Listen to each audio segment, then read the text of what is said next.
Hello hello hello hi everyone, welcome back to this amazing platform of Physics Wallah. मेरा नाम है भारती और आज हम करने वाले हैं journal organic chemistry in one shot. ये पर्टिकुलर पार्ट आपके ऑर्गेनिक केमिस्ट्री का बहुत ही ज़्यादा इंपॉर्टेंट है क्योंकि इसके अंदर जो कॉन्सेप्ट्स हम सीखने वाले हैं वो आपको पूरी की पूरी ऑर्गेनिक केमिस्ट्री के अंदर हेल्पफुल रहने वाला है। इवन क्लास 12th के अंदर भी आपको अगर ऑर्गेनिक अच्छे से समझनी है तो ये वाला पर्टिकुलर पार्ट आपका बहुत ही ज़्यादा अच्छे से क्लियर होना चाहिए। तो हम ट्राई करेंगे कि आज के सेशन के अंदर हम जीओसी को अच्छे से रिवाइज कर लें, है ना। एंड इसको रिवीजन, इस पर्टिकुलर सेशन को आप यूज़ कर सकते हो फॉर द क्विक रिवीजन। चलिए शुरू करते हैं हम हमारा आज का ये सेशन। सो आज के इस सेशन में जीओसी में मैं आपको क्या क्या चीज़ें कवर करवाने वाली हूँ। देखिए, नॉमेनक्लेचर हम ऑलरेडी कवर कर चुके हैं। आई होप आप सभी ने वो लेक्चर देख लिया होगा। आइसोमेरिज्म भी आपने शायद देख लिया होगा, नहीं देखा है तो देख लेना, ठीक है। आज हम जो कवर करने वाले हैं वो सबसे पहले जो हम चीज कवर करेंगे वो रहेगा fundamental concepts of organic reaction. एक ऑर्गेनिक रिएक्शन आखिर किस तरीके से होती है ना। एक ऑर्गेनिक, आपने सुना होगा यार कि ऑर्गेनिक रिएक्शंस जो होती है ना उसके कुछ क्या होते हैं, कुछ मैकेनिज्म होते हैं।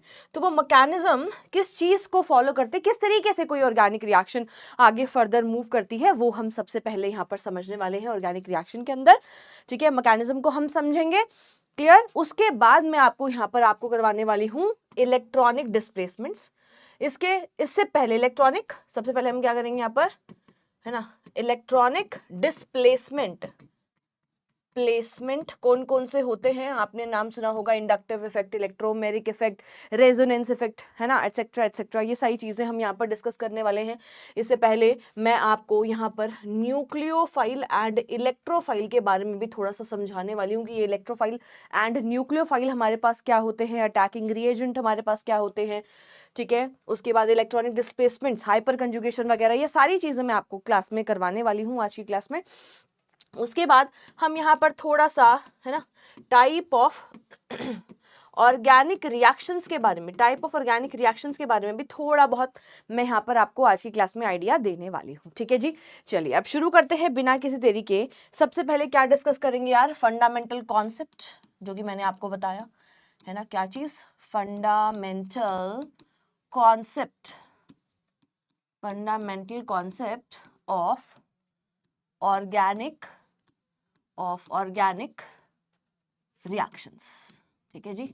ऑर्गेनिक रिएक्शंस, किस तरीके से कोई ऑर्गेनिक रिएक्शन होती है। जैसे हमें पता है यार, A प्लस बी आपस में रिएक्शन करके C&D देता है, रिएक्टेंट हो गए, प्रोडक्ट हो गए, है ना। फिर हम एक कैटलिस्ट के बारे में भी जानते हैं। तो यहाँ पर क्या क्या चीजें हम लेते हैं वो हम देखने वाले हैं। सबसे पहले हमारे पास एक होता है यार जिसको हम कहते हैं सबस्ट्रेट। इस सबस्ट्रेट के ऊपर कोई अटैकिंग रिएजेंट, कोई अटैकिंग रीएजेंट आकर के क्या करता है, अटैक करता है ना। अटैक करता है कौन, कोई अटैकिंग रिएजेंट आकर के। अब यहाँ पर ये जो रिएक्शन हो रही होगी यार, ये रिएक्शन कोई हवा में तो नहीं होगी, हवा में रिएक्शन इज नॉट पॉसिबल। तो वी नीड अ मीडियम, हमें कोई मीडियम चाहिए, दैट इज ये पर्टिकुलर रिएक्शन किसी सॉल्वेंट की प्रेजेंस में हो रही होगी, है ना, किसी सॉल्वेंट की प्रेजेंस में हो रही होगी। रिएक्शन को हमने करवाया, अब यहाँ पर प्रोडक्ट तो बनेगा, पर प्रोडक्ट के दो पाथवे यहाँ पर हो सकते हैं। प्रोडक्ट बनने के दो पाथवे यहाँ पर हो सकते हैं, दो तरीके हो सकते हैं, है ना। पहला पाथवे यहाँ पर हमारे पास होगा कि प्रोडक्ट बन रहा है वाया योर ट्रांजिशन स्टेट। किसके थ्रू बन रहा है बेटा, ट्रांजिशन स्टेट के थ्रू बन रहा है पहला पाथवे। दूसरा पाथवे हमारे पास हो सकता है थ्रू योर रिएक्शन इंटरमीडिएट। दो तरीके से यहाँ पर रिएक्शन आगे फर्दर प्रोसीड कर सकती है, दो पाथ हो सकते हैं।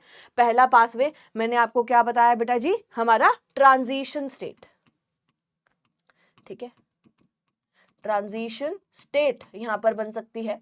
दूसरा मैंने क्या बताया बेटा जी आपको, रिएक्शन इंटरमीडिएट यहां पर फॉर्म हो सकते हैं। रिएक्शन इंटरमीडिएट यहाँ पर फॉर्म हो सकते हैं। रिएक्शन इंटरमीडिएट के नाम आपने सुन रखे होंगे, carbocation, कार्बेनाइन, free radical etcetera etcetera, है ना। सो ये हमारे पास रिएक्शन इंटरमीडिएट होते हैं जिनकी लाइफ बहुत ही ज्यादा शॉर्ट होती है, शॉर्ट लिव्ड होती है, बहुत ही कुछ मिली सेकेंड्स के लिए, बहुत कम सेकेंड्स के लिए ये यहाँ पर एग्जिस्ट करते हैं। एंड इसके बाद इन दोनों पाथवे के थ्रू हमारे पास ये जो रिएक्शन होती है ना, फिर लास्ट में हमें क्या मिल जाता है भाई, प्रोडक्ट मिल जाता है।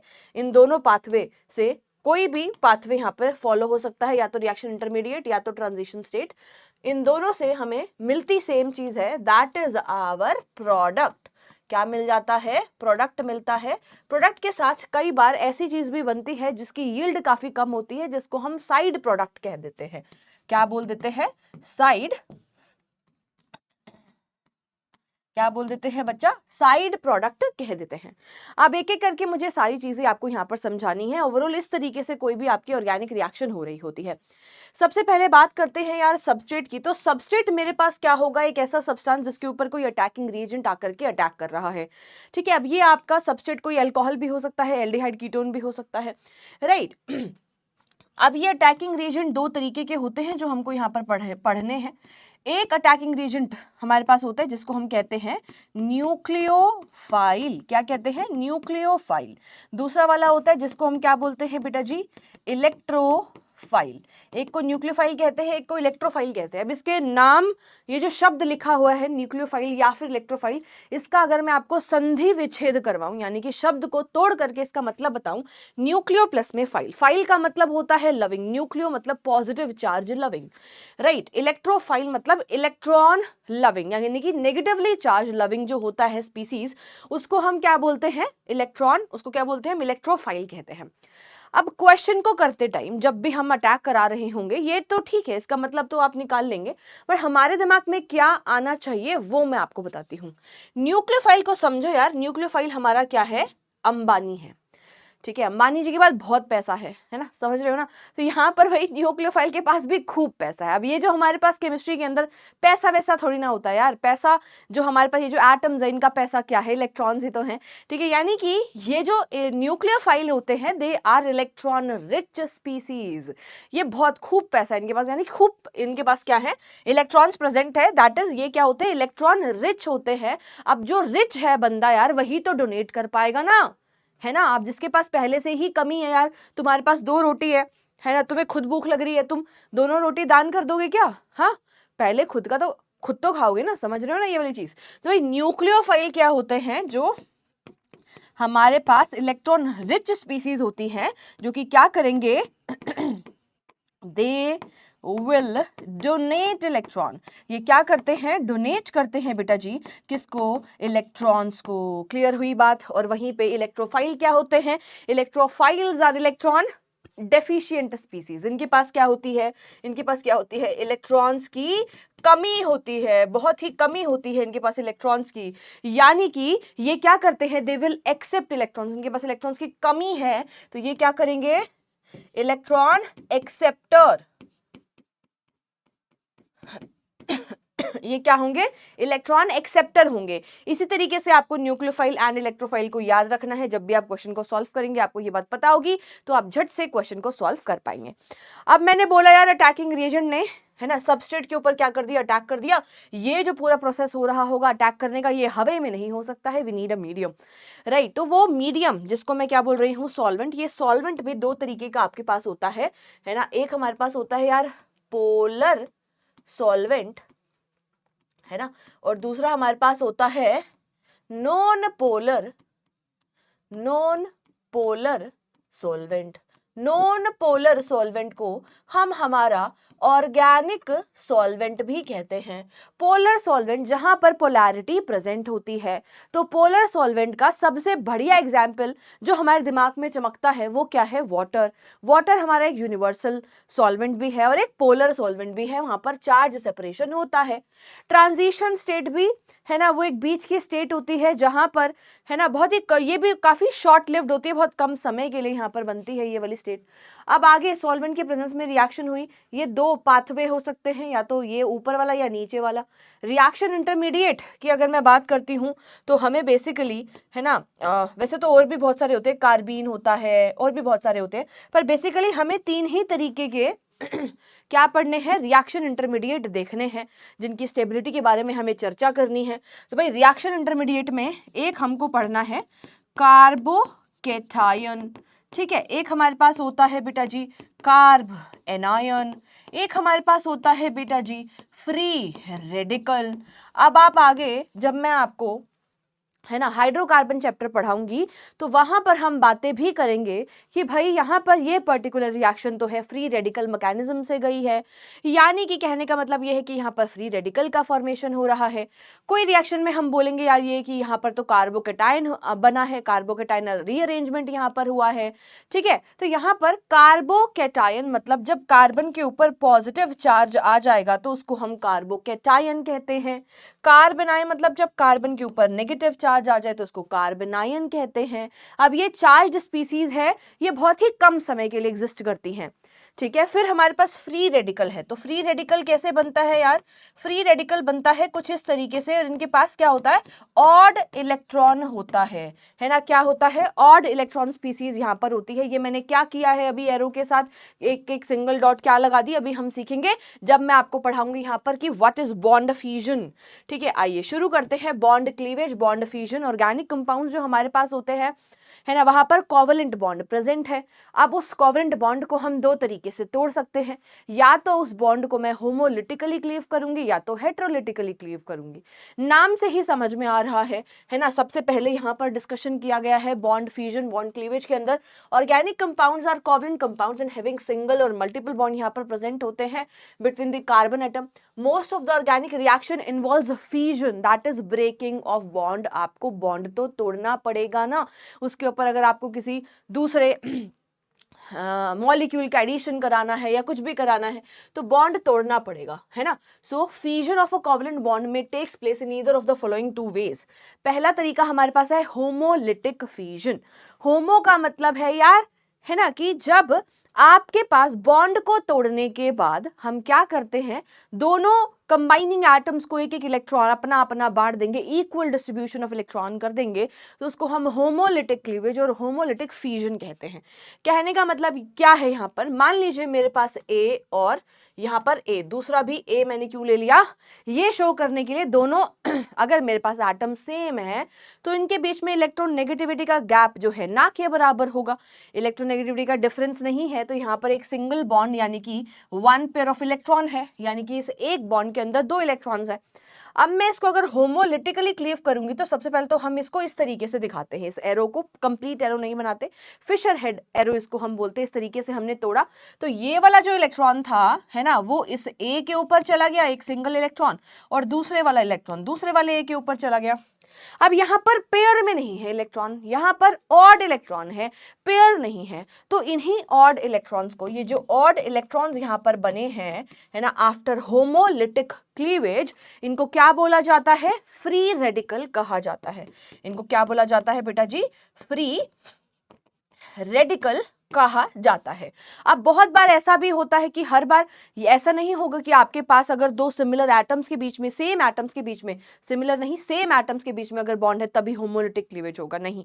आपके पास बहुत बार होमोलिटिक क्लीवेज कराने के इनिशिएटर्स भी होते हैं, जैसे कि बेंजोइल पेरोक्साइड और भी काफी सारे होते हैं, ठीक है। तो डिपेंड करेगा कि हमारे पास होमोलिटिक क्लीवेज अगर जहां पर भी हो रहा होगा वहां पर हम इस तरीके से फ्री रेडिकल का फॉर्मेशन कर रहे होंगे, ठीक है जी।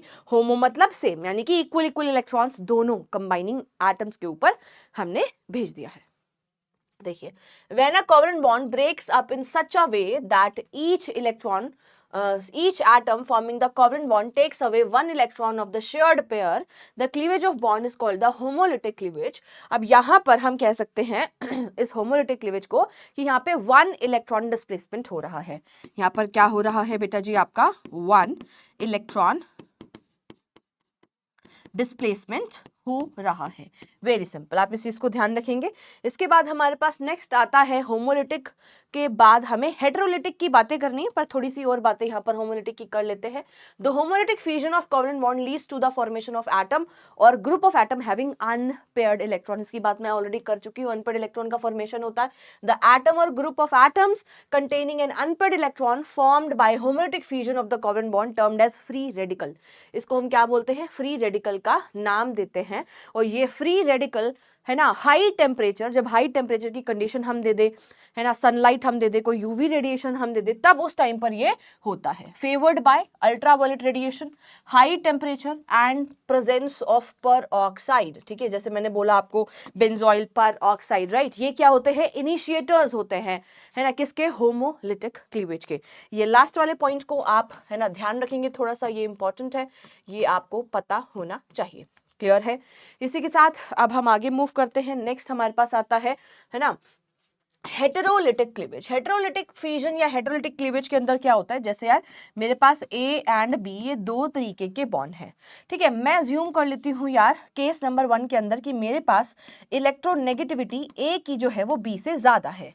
अगर ए की इलेक्ट्रोनेगेटिविटी बी से ज्यादा है, ये single electron, sorry single electron नहीं, ये जो आपको 1 पेयर ऑफ इलेक्ट्रॉन दिखाई दे रहा है, ये जो सिंगल बॉन्ड शोज कि यहाँ पर 1 पेयर ऑफ इलेक्ट्रॉन की शेयरिंग है, राइट। अब क्योंकि बच्चा A इज मोर इलेक्ट्रोनेगेटिव, तो इसकी power to attract shared pair of electron ज्यादा होगी, तो हम यहाँ पर बॉन्ड को इस तरीके से तोड़ेंगे। बॉन्ड को इस तरीके से तोड़ने का मतलब है कि जहां पर भी मैं इस एरो का हेड लेकर जा रही हूं, वहां पर ये दोनों के दोनों इलेक्ट्रॉन मूव कर गए। जहां पर एरो का टेल है वहां पर कुछ भी नहीं बचा। ठीक है, ये क्या शो कर रहा है कि दोनों इलेक्ट्रॉन इसके पास आ गए हैं, इस ए के पास दोनों इलेक्ट्रॉन आ गए हैं, बी के पास कुछ नहीं बचा। कुछ नहीं बचा तो क्या आएगा, इसके ऊपर पॉजिटिव चार्ज आएगा। ठीक है जी। अब यहाँ पर एक सिंगल अगर एक इलेक्ट्रॉन होता तो फ्री रेडिकल होता, दोनों इलेक्ट्रॉन आ गए हैं तो यहाँ पर एक नेगेटिव चार्ज का फॉर्मेशन हो चुका है। इसके ऊपर नेगेटिव, इसके ऊपर पॉजिटिव चार्ज आएगा। ये हमारे पास एक एनायन बन चुका है और ये हमारे पास एक कैटायन का फॉर्मेशन हो चुका है। वहीं पे अगर हम मान ले कि भाई हमारे पास जो है B की इलेक्ट्रोनेगेटिविटी A से ज्यादा है, electronegativity of B is greater than A, तब हम बॉन्ड को कैसे तोड़ेंगे, जिसकी इलेक्ट्रोनेगेटिविटी ज्यादा होगी, हमारा जो एरो है, एरो का जो हेड है, वो उसी की साइड पर क्या करने वाला है, मूव करने वाला है। तो भाई ये इधर आपने मूव कराया इसको। ठीक है, यानी कि इस बार हमारे ए के ऊपर पॉजिटिव चार्ज और बी के ऊपर नेगेटिव चार्ज आने वाला है। कुछ इस तरीके से यहाँ पर हमने बॉन्ड को क्लीव करवाया है, तोड़ा है। ठीक है जी, देखिए when a covalent bond breaks up in such a way that both the electron, यहाँ पर 2 इलेक्ट्रॉन डिस्प्लेसमेंट हो रहा है। पिछले वाले केस में आपके पास 1 इलेक्ट्रॉन डिस्प्लेसमेंट था, यहाँ पर 2 इलेक्ट्रॉन डिस्प्लेसमेंट है। ठीक है जी, दो electron belonging to the shared pair are taken away by one of the atom forming the covalent bond. The cleavage of bond is called heterolytic cleavage or we can say asymmetrical fusion, right? पिछले वाले case में जहां पर मैंने homolytic cleavage की बात करी थी, वहां पर आपके पास सिमेट्रिकल बॉन्ड फ्यूजन था, सिमेट्रिकल क्लीवेज हो रहा था, है ना। दोनों इस तरीके से ब्रेक हो रहे थे कि दोनों के पास कंबाइनिंग एटम्स के पास एक एक इलेक्ट्रॉन आ रहा था। यहाँ पर अनसिमेट्रिकल क्लीवेज है, 2 इलेक्ट्रॉन डिस्प्लेसमेंट है एंड कैटायन और एनायन का फॉर्मेशन हो रहा है। दोनों के दोनों इलेक्ट्रॉन एक ही एटम के ऊपर मूव कर रहे हैं। आपको ध्यान क्या रखना है, जहां पर आपके पास एरो का हम हेड दिखाएंगे वहां पर नेगेटिव चार्ज, यानी कि वहां पर दोनों इलेक्ट्रॉन जा रहे हैं, जहां पर एरो का टेल है उसके ऊपर पॉजिटिव चार्ज आएगा। ये बात आपको ध्यान रखनी है। अब हम यहाँ पर समझ चुके हैं क्या समझ चुके हैं कि बॉन्ड किस तरीके से टूट सकता है, homolytic and heterolytically, right. Next topic जो हमें शुरू करना है वो है कि सबस्ट्रेट के ऊपर जिसका हम अटैक करवा रहे थे, जिसको हमने अटैकिंग रिएजेंट बोला था, वो कौन कौन से टाइप के होते हैं। तो सबसे पहले हमारे पास आता है अटैकिंग रिएजेंट के अंदर हमारे पास इलेक्ट्रोफाइल की हम यहाँ पर बातें करने वाले हैं। देखिए, species which attack on the substrate molecule and bring about the chemical reaction is called the attacking reagent. दो तरीके के अटैकिंग रिएजेंट हमारे पास है। पहला हमारे पास है यार इलेक्ट्रोफिलिक रिएजेंट और इलेक्ट्रोफाइल जिसको हम कहते हैं, इलेक्ट्रॉन लविंग जिसको हम कहते हैं, ऐसा सब्सटेंस जो कि क्या है, इलेक्ट्रॉन डेफिशिएंट स्पीसीज है। पूरी कहानी लिख रखी है बेटा जी। मेन इंपॉर्टेंट चीज यहां पर जो आती है, जो आपको पता होनी चाहिए, इलेक्ट्रोफाइल बोलते ही आपके दिमाग में क्या चमकना चाहिए कि हम यहां पर इलेक्ट्रॉन डेफिशिएंट स्पीसीज की बातें कर रहे हैं। अगर मैं इलेक्ट्रॉन डेफिशिएंट स्पीसीज की बातें कर रही हूं तो ये कहां पर अटैक करेगा, ये वहां अटैक करेगा जहां पर इलेक्ट्रॉन की रिचनेस है, जहां पर इलेक्ट्रॉन रिच सेंटर जहां पर इसको दिखेगा, ये वहां पर अटैक करेगा, क्योंकि वहां जाने पर इसको इलेक्ट्रॉन्स मिल जाएंगे। ये इलेक्ट्रॉन एक्सेप्टर है, राइट। ये समझने वाली बात थी। फिर भी थ्योरी मैं आपके लिए यार लिख कर लेकर आई हूं, तो आपको एक बार पढ़ के बताती हूं। देखिए यहां पर Electrophilic reagents or electrophile are those species which possesses an affinity for electron. Electron loving है, मतलब जिनको इलेक्ट्रॉन चाहिए है, इलेक्ट्रॉन से प्यार है, इलेक्ट्रॉन के लिए एफिनिटी है जिनकी. These reagent possesses deficiency of electron. इसको मार्क करेंगे यार, ये वेरी वेरी इंपॉर्टेंट है. ये पता होना चाहिए आपको कि भाई इलेक्ट्रोफाइल अगर लिखा है तो वो क्या होगा, इलेक्ट्रॉन डेफिशिएंट स्पीसीज होगी. And therefore in a chemical reaction they attack on those centres which are rich in the electrons. इसको मार्क करो, ये इंपॉर्टेंट बात है. कहां पर अटैक करेगा, इलेक्ट्रॉन रिच सेंटर के ऊपर ये अटैक करता है. Electrophilic reagent possesses an electron deficient atom और centre. This is why they have lust for the electrons and attack on the electron rich centre. और ये कहां पर अटैक करते हैं, इलेक्ट्रॉन रिच सेंटर के ऊपर अटैक करते हैं. समझ चुके हैं हम. शॉर्ट नोट्स बनाएंगे, यहां से डिटेल में कुछ भी लिखने की आपको जरूरत नहीं है. अब भाई इलेक्ट्रॉन डेफिशिएंसी है तो यहाँ पे इसके एग्जाम्पल्स को आपको जरूर नोट डाउन करना है, आपको पता होना चाहिए. ठीक है, सो यहाँ पर अगर किसी एटम के ऊपर पॉजिटिव चार्ज प्रेजेंट है, यानी कि पॉजिटिव चार्ज क्या शो करता है कि उसके ऊपर इलेक्ट्रॉन्स की कमी है, डेफिशिएंट है, राइट. तो पॉजिटिवली चार्ज इलेक्ट्रोफाइल्स आपको देखने को मिलेंगे, जैसे कि हमारे पास H positive, H3O positive, Cl positive, Bri positive. ये सारे के सारे जिनके ऊपर पॉजिटिव चार्ज चमक रहा है, ये सारे के सारे हमारे पास क्या हो गए हैं बेटा जी, इलेक्ट्रोफाइल हो गए हैं, राइट. और ये 2 डिग्री कार्बोकेटाइन वगैरह वगैरह इनकी भी बातें हम धीरे धीरे करने वाले हैं. अब हमारे पास क्या सिर्फ पॉजिटिव चार्ज इनके ऊपर होगा वही इलेक्ट्रोफाइल होंगे, नहीं. अब हमने केमिकल बॉन्डिंग में इलेक्ट्रॉन डेफिशिएंट स्पीसीज के बारे में पढ़ा था, वो भी न्यूट्रल, जैसे कि हमारे पास AlCl3 होता है, BF3 होता है ना. इनका ऑक्टेट कंप्लीट नहीं होता, इनके सेंट्रल एटम के पास 8 इलेक्ट्रॉन्स नहीं होते. तो ये क्या होता है, इलेक्ट्रॉन डेफिशिएंट होते हैं, पर इनके ऊपर कोई चार्ज नहीं होता है. ये क्या होते हैं, न्यूट्रल इलेक्ट्रोफाइल होते हैं. ये बहुत ही ज्यादा इंपॉर्टेंट है, इसमें कंफ्यूजन काफी बार बहुत सारे बच्चों को होती है, पर आई होप आपको नहीं होगी, आप इसको ध्यान रखेंगे. ठीक है जी, आइए. So some neutral species which possesses deficiency of electron act as neutral electrophile like BF3 and AlCl3. ये दोनों एग्जांपल्स बहुत ज्यादा इंपॉर्टेंट है. आगे चलते हैं. नेक्स्ट हमारे पास यस फ्री रेडिकल भी हम यहाँ पर ले सकते हैं. जो फ्री रेडिकल हमारे पास होते हैं ये भी क्या होते हैं, इलेक्ट्रॉन डेफिशिएंट होते हैं, इनके पास भी इलेक्ट्रॉन्स की कमी होती है ना. सो यहाँ पर है ना, अब यहाँ पर ये कार्बीन लिखा है भाई, ये यहाँ पर कार्बीन भी हमारे पास, कार्बीन एंड नाइट्रीन ये भी हमारे पास क्या होते हैं, रिएक्शन इंटरमीडिएट होते हैं. तो यहाँ पर इनके भी हम एग्जाम्पल ले सकते हैं इलेक्ट्रोफाइल के अंदर. देन सेकंड हमारे पास जो अटैकिंग रिएजेंट शुरू होने जा रहा है वो है हमारे पास न्यूक्लियोफाइल, यानी कि nucleus loving, positive charge loving है, यानी कि ये इलेक्ट्रॉन रिच है. It will donate electron.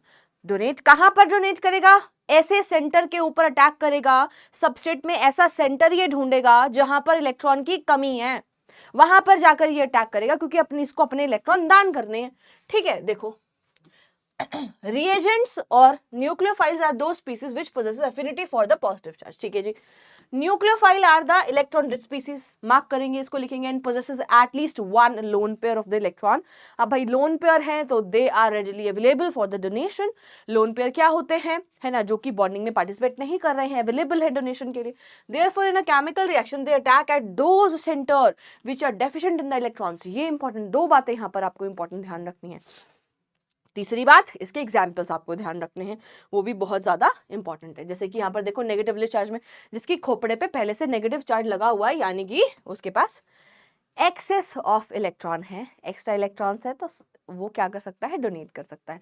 Lone pair हो, नेगेटिव चार्ज हो, वो सारे के सारे हमारे पास क्या होते हैं बेटा जी, इलेक्ट्रोफाइल होते हैं, राइट. जिनके पास लोन पेयर है वो हमारे पास न्यूट्रल, मैंने इलेक्ट्रोफाइल बोल दिया शायद पीछे, न्यूक्लियोफाइल होते हैं. ठीक है, सो जिनके पास लोन पेयर होता है ना, जिनके पास लोन पेयर होता है वो क्या होते हैं भाई, वो भी हमारे पास वो न्यूट्रल होंगे, उनके ऊपर कोई चार्ज तो है नहीं ना, लोन पेयर है, एक्स्ट्रा पेयर ऑफ इलेक्ट्रॉन है जो कि हम डोनेट कर सकता है ये. ठीक है, तो ये हमारे पास क्या हो जाएंगे, न्यूट्रल न्यूक्लियोफाइल के एग्जाम्पल हो जाएंगे, जैसे कि वाटर हो गया, ईथर हो गया, ठीक है, और एल्कोहल हो गया. इनके पास जो ऑक्सीजन प्रेजेंट है, इसके पास क्या प्रेजेंट है, लोन पेयर प्रेजेंट है. अमीन हो गया, अमोनिया हो गया, ये सारे के सारे इंपॉर्टेंट है, आपको एग्जाम्पल्स आने चाहिए. Let's do some questions now. Sorry. आपको यहाँ पर पहचानना है कि इनमें से कौन सा इलेक्ट्रोफाइल है और कौन सा न्यूक्लियोफाइल है, राइट। अब यहाँ पर यार इस ऑक्सीजन के ऊपर क्या प्रेजेंट है, नेगेटिव चार्ज प्रेजेंट है, एक्स्ट्रा पेयर ऑफ इलेक्ट्रॉन है, यानी कि इसकी खोपड़ी पे यार पहले से ही इलेक्ट्रॉन, एक्सेस ऑफ इलेक्ट्रॉन्स है। एक्सेस ऑफ इलेक्ट्रॉन्स मतलब इलेक्ट्रॉन रिच है यार। इलेक्ट्रॉन रिच कौन होता है, न्यूक्लियोफाइल होता है, न्यूक्लियोफाइल। अच्छा, इसके ऊपर पॉजिटिव चार्ज, इलेक्ट्रॉन्स की कमी किसके ऊपर, किसके पास होती थी, इलेक्ट्रोफाइल के पास होती थी, इलेक्ट्रोफाइल के पास। इसको हम ई से लिख देते हैं, इलेक्ट्रोफाइल। BF3 क्या है, इलेक्ट्रॉन डेफिशिएंट है। इलेक्ट्रॉन डेफिशिएंट कौन था, इलेक्ट्रोफाइल था। Br नेगेटिव, नेगेटिव चार्ज लगा है, एक्सेस है इलेक्ट्रॉन्स की, तो क्या है ये, न्यूक्लियोफाइल, अंबानी है। यहाँ पर देखो लोन पेयर प्रेजेंट है, ये भी क्या है, अंबानी है, इसके पास भी इलेक्ट्रॉन्स है। यहाँ पर भी लोन पेयर प्रेजेंट है, तो ये भी क्या हो गया, न्यूक्लियोफाइल हो गया। नेगेटिव चार्ज है, ये भी क्या हो गया, न्यूक्लियोफाइल हो गया। पॉजिटिव चार्ज इलेक्ट्रॉन्स की कमी है, दैट इज ये क्या हो गया है, हमारे पास इलेक्ट्रोफाइल हो गया है। इस तरीके से आपको पहचानना भी आना चाहिए। आइए अब हम आगे मूव करते हैं हमारे इलेक्ट्रॉन डिस्प्लेसमेंट्स इन कोवलेंट बॉन्ड के अंदर। हमारे पास जो कोवलेंट बॉन्ड होते हैं, है ना, उनके अंदर आयनिक करेक्टर भी डेवलप हो सकता है बाय ये जो जितने भी मैं आपको इलेक्ट्रॉनिक डिस्प्लेसमेंट्स पढ़ाने वाली हूँ, जो भी सेचुरेटेड चेन, अनसेचुरेटेड चेन की हम बात करेंगे, वहाँ पर इलेक्ट्रॉन्स का, है ना, जो शिफ्टिंग हो जाती है इलेक्ट्रॉन्स का, जो जो यहाँ पर जो हम कहेंगे कि बॉन्ड का जो पोलराइजेशन हो जाता है ना, कोई हमने ऐसा एजेंट, कोई एक ऐसा एटम इसके ऊपर हम अटैच कर देंगे, है ना, जिससे पोलराइजेशन ऑफ बॉन्ड हो जाता है, जिसकी वजह से कोवलेंट बॉन्ड के अंदर आयनिक करेक्टर आने लगता है। तो यही सब हम यहाँ पर इलेक्ट्रॉनिक डिस्प्लेसमेंट के अंदर पढ़ने वाले हैं। ठीक है, आइए इसको समझते हैं। Most of the attacking reagent bear either positive और नेगेटिव चार्जेस। ठीक है, हाँ जी, हमने देखा न्यूक्लियोफाइल इलेक्ट्रोफाइल के ऊपर या तो पॉजिटिव या तो नेगेटिव चार्ज होगा। They would attack the substrate only when the latter possesses oppositely charged center, जब उसके ऊपर, जिसके ऊपर सबस्ट्रेट के ऊपर अपोजिटली चार्ज सेंटर है। Substrate molecules are electrically neutral. Most of the substrate जिसके ऊपर अटैक हो रहा है वो कैसे होते हैं, इलेक्ट्रिकली न्यूट्रल होते हैं। ठीक बात है। Therefore, in order to become the susceptible to attack of the attacking reagent, to take part in the chemical reaction, the substrate molecule must develop polarity. ठीक है, तो अब अगर हमारे अटैकिंग रिएजेंट को उसके ऊपर अटैक करना है, तो हमारे सबस्ट्रेट मॉलिक्यूल के अंदर किसी तरीके की कुछ क्या होनी चाहिए, पोलैरिटी होनी चाहिए, जिसकी वजह से पार्शियल चार्जेस वहां पर डेवलप हो जाएं, है ना। Must develop polarity on some of their carbon atom. This is achieved through the partial और complete displacement of bonding electrons. जो बॉन्ड वहां पर प्रेजेंट है, बॉन्डिंग पेयर ऑफ इलेक्ट्रॉन जो है, उसकी थोड़ी सी शिफ्टिंग, या तो इलेक्ट्रोनेगेटिविटी के डिफरेंस की वजह से, या कुछ तो हम वहां पर electron donating, electron withdrawing groups वहां पर अटैच करने वाले हैं, जिससे पार्शियल या तो complete displacement of electron, bonding electrons वहां पर आपको देखने को मिलेगा। इसी को ही हम क्या बोलते हैं, हमारा सॉरी इलेक्ट्रॉनिक डिस्प्लेसमेंट हम कहते हैं। सबसे पहले यहाँ पर इलेक्ट्रॉनिक डिस्प्लेसमेंट के अंदर हमें पढ़ना है हमारा इंडक्टिव इफेक्ट। इंडक्टिव इफेक्ट एक परमानेंट इफेक्ट होता है। क्या होता है, एक परमानेंट इफेक्ट होता है, एंड ये एक सैचुरेटेड चेन के अंदर लगता है। दो तीन बातें मैंने आपको अभी बताई जो आपको ध्यान रखने हैं। पहली कि ये सैचुरेटेड चेन के अंदर लगता है, सैचुरेटेड चेन के अंदर लगता है, डिस्टेंस डिपेंडेंट होता है। ठीक है, डिस्टेंस डिपेंडेंट होता है, डिस्टेंस डिपेंडेंट होता है। तीसरी चीज मैंने क्या बोली यार, सैचुरेटेड चेन डिस्टेंस डिपेंडेंट, ठीक है, और परमानेंट होता है। मतलब इसको ये लगने के लिए हमें कोई एक्सटर्नल फैक्टर की एज सच रिक्वायरमेंट नहीं है। किसकी रिक्वायरमेंट नहीं है भाई, हमें कोई एज सच एक्सटर्नल फैक्टर की रिक्वायरमेंट हमको यहाँ पर नहीं है। इस चीज का आपको यहाँ पर ध्यान रखना है। ठीक है जी, चलिए अब यहाँ पर मैं आपको क्या कह रही थी, ध्यान देंगे। हाँ जी, तो ये जो इंडक्टिव इफेक्ट हमारे पास है, ये दो तरीके का होता है। एक हमारे पास होता है माइनस आई इफेक्ट, दूसरा हमारे पास होता है plus I effect. Minus I effect क्या है, जब आपकी सैचुरेटेड इलेक्ट्रॉन विदड्रॉइंग ग्रुप, यानी कि कोई ऐसा ग्रुप जो कि इलेक्ट्रॉन्स को खींच रहा है हमारी कार्बन चेन में से, पुल कर रहा है इलेक्ट्रॉन्स को, उसको हम क्या बोलेंगे, इलेक्ट्रॉन विदड्रॉइंग ग्रुप बोलते हैं। ठीक है, दूसरा हमारे पास होता है यार प्लस आई इफेक्ट, जिसके अंदर हमने कार्बन चेन, हमारी सैचुरेटेड कार्बन चेन के ऊपर एक ऐसा ग्रुप लगा रखा है, एक ऐसा एटम हमने लगा रखा है या ग्रुप ऑफ एटम हमने लगा रखा है जो कि इलेक्ट्रॉन्स को क्या कर रहा है, रिलीज कर रहा है, जिसको हम electron donating group, electron releasing group और कई बार इलेक्ट्रॉन पुशिंग ग्रुप भी कह देते हैं, जो कि इलेक्ट्रॉन्स को सैचुरेटेड चेन के अंदर डाल रहा है। ठीक है, जब इलेक्ट्रॉन डोनेटिंग ग्रुप लगा हुआ होगा तो प्लस आई इफेक्ट कहेंगे, इलेक्ट्रॉन विड्रॉइंग ग्रुप लगा हुआ होगा तो उसको हम क्या बोलते हैं बेटा जी, है ना, माइनस आई इफेक्ट कहते हैं। तो आइए समझते हैं यहाँ पर। ठीक है, व्हेन द सब्स्टिट्यूएंट ग्रुप, जो ग्रुप अटैच होगा चेन ऑफ कार्बन एटम के ऊपर, है ना, in an electron is an electron withdrawing group, वो इलेक्ट्रॉन विड्रॉइंग ग्रुप लगा हुआ है, the effect is called minus I effect. इस इफेक्ट को हम माइनस आई इफेक्ट कहेंगे and can be understand as follow. तो यहाँ पे हम इसको समझने की कोशिश करते हैं। सबसे पहली चीज तो भाई इसके ऊपर बना लेंगे डब्बा, ये बहुत ही ज्यादा इंपॉर्टेंट है। ये जो ग्रुप्स आपको यहाँ पर लिख करके दे रखे हैं, NO2, CN, COH, F, Cl, Br, ठीक है, OH, राइट, C6H5, ये सब क्या है, they are electron withdrawing group. ये क्या है, इलेक्ट्रॉन्स को खींचने वाले ग्रुप से, आपको पता होना चाहिए। ठीक है, आइए आगे समझते हैं इसको। The inductive effect decreases sharply as one move away from the electron withdrawing group. जैसे जैसे इलेक्ट्रॉन विड्रॉइंग ग्रुप से हम दूर जाएंगे वैसे वैसे उसकी जो पावर है वो कम होती जाएगी। कहने का मतलब ये है बेटा जी, मान लेते हैं we have this saturated chain of carbon, इस तरीके से कार्बन की चेन हमारे पास लगी हुई है और यहाँ पर कोई इलेक्ट्रॉन विड्रॉइंग ग्रुप लगा हुआ है। ये इलेक्ट्रॉन्स को कुछ इस तरीके से खींच रहा है, इससे खींच रहा है, ये वाला कार्बन इससे खींच रहा है, ये वाला कार्बन इससे, ये वाला कार्बन इससे। ठीक है, तो ये इलेक्ट्रॉन विड्रॉइंग ग्रुप सबसे ज्यादा जो खींचने वाला काम कर रहा है, विड्रॉ कर रहा है इलेक्ट्रॉन्स को, वो इस वाले कार्बन से करेगा 1 2 3 4 5 6। ठीक है, इस इलेक्ट्रॉन विड्रॉइंग ग्रुप का जो इफेक्ट है, इस इलेक्ट्रॉन विड्रॉइंग ग्रुप का जो इफेक्ट है वो थर्ड फोर्थ कार्बन पे इतना थोड़ी ना होगा जितना फर्स्ट वाले कार्बन के ऊपर लग रहा है। यानी कि ये एक डिस्टेंस डिपेंडेंट फिनोमिनन है जो आपको यहाँ पर ऑलवेज आपके माइंड में ध्यान रखना है। ठीक है, and become almost negligible beyond the third carbon atom. Third carbon atom के बाद ना के बराबर लगता है भाई ये inductive effect. Some common group which causes your minus I effect is in the order. Order के साथ यहाँ पर आपको बता रखा है, ये वाला पॉइंट बहुत ज्यादा इंपॉर्टेंट है, आपको पता होना चाहिए। ठीक है, अब हम बात करेंगे प्लस आई इफेक्ट की। जब आपके पास कोई इलेक्ट्रॉन डोनेटिंग ग्रुप, देखो यहाँ पर इसको इलेक्ट्रॉन रिपेलिंग ग्रुप बोल रखा है, एक ही बात है, इलेक्ट्रॉन पुशिंग कह लो, इलेक्ट्रॉन रिलीजिंग कह लो, इलेक्ट्रॉन डोनेटिंग कह लो, इलेक्ट्रॉन रिपेलिंग भी लिख रखा है। ठीक है, तो अब ये क्या कर रहा है यार, ये जो वाई ग्रुप तुमने यहाँ पर अटैच करा है ना, ये क्या कर रहा है यार, ये इलेक्ट्रॉन्स को कार्बन चेन के अंदर पुश कर रहा है। ठीक है, कार्बन की चेन के सैचुरेटेड चेन के अंदर पुश यहाँ पर इसको कर रहा है, अंदर डाल रहा है इलेक्ट्रॉन्स को। ठीक है, सो यहाँ पर the effect comes in existence when the electron repelling और we can say electron donating group में कहूंगी, इसको कहना चाहिए, ज्यादा क्लैरिटी से समझ में आती है चीजें। ठीक है, is attach to one end of the saturated carbon chain. भूलना नहीं कि यहाँ पर हमने जो कार्बन चेन ली है वो कैसी ली है, सैचुरेटेड कार्बन चेन ली है, अनसैचुरेटेड चेन नहीं ली, प्लीज मार्क माय वर्ड्स। ठीक है, since electron donating group is less electronegative than the carbon, carbon के कंपैरिजन में लेस इलेक्ट्रोडोनेटिंग है, सॉरी लेस इलेक्ट्रोनेगेटिव है, तभी तो इलेक्ट्रॉन्स को पुश कर रही है, वो खींच नहीं रही कार्बन चेन में से। ये बात तो क्लियर हो रही होगी, यस।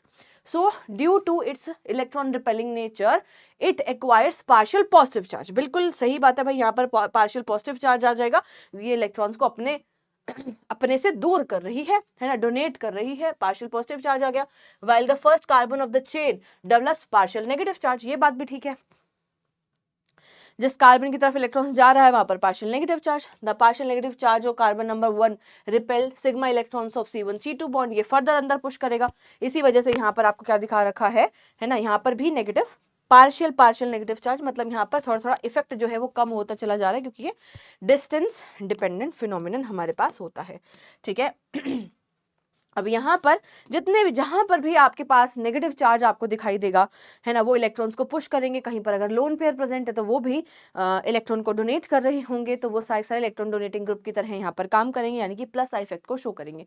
इसके अलावा जो मिथाइल ग्रुप हमारे पास होते हैं वो भी क्या होते हैं, मिथाइल ग्रुप जो हमारे पास होता है ना, मिथाइल और वी कैन से इथाइल, ये क्या होते हैं, ये क्या होता है आपके पास, they will act as electron donating group, electron donating group की तरह ये काम करते हैं।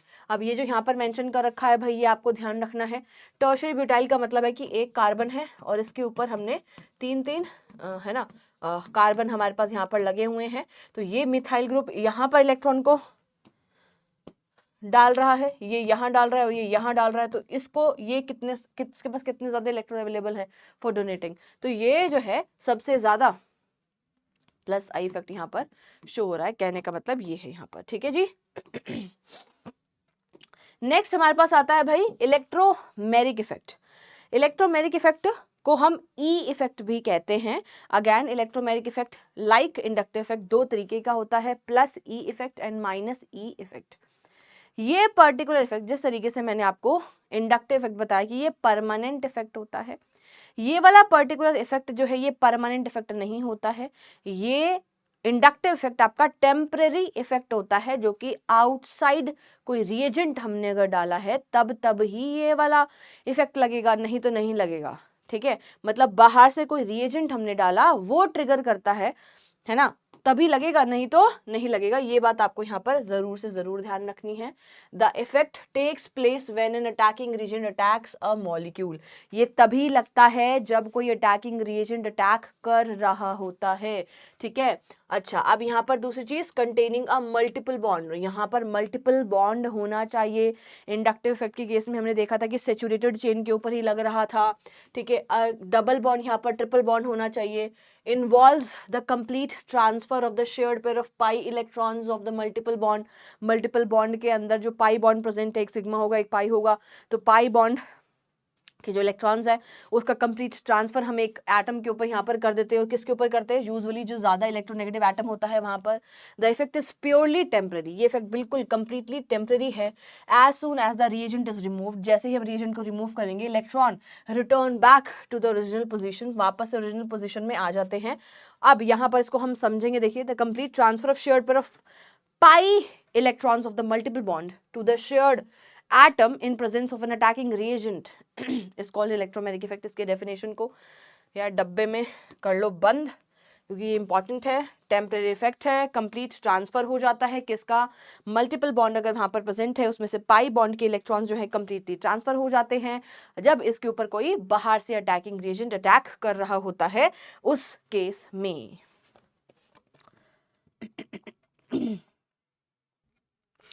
इसके बाद देखते हैं भाई हमारे पास plus E effect and minus E effect को कैसे हमें पहचानना है। देखिए यहाँ पर ये पाई बॉन्ड यहाँ पर प्रेजेंट है, यानी कि मल्टीपल बॉन्ड यहाँ पर प्रेजेंट है। ठीक है, तो एक सिग्मा होगा एक पाई बॉन्ड होगा।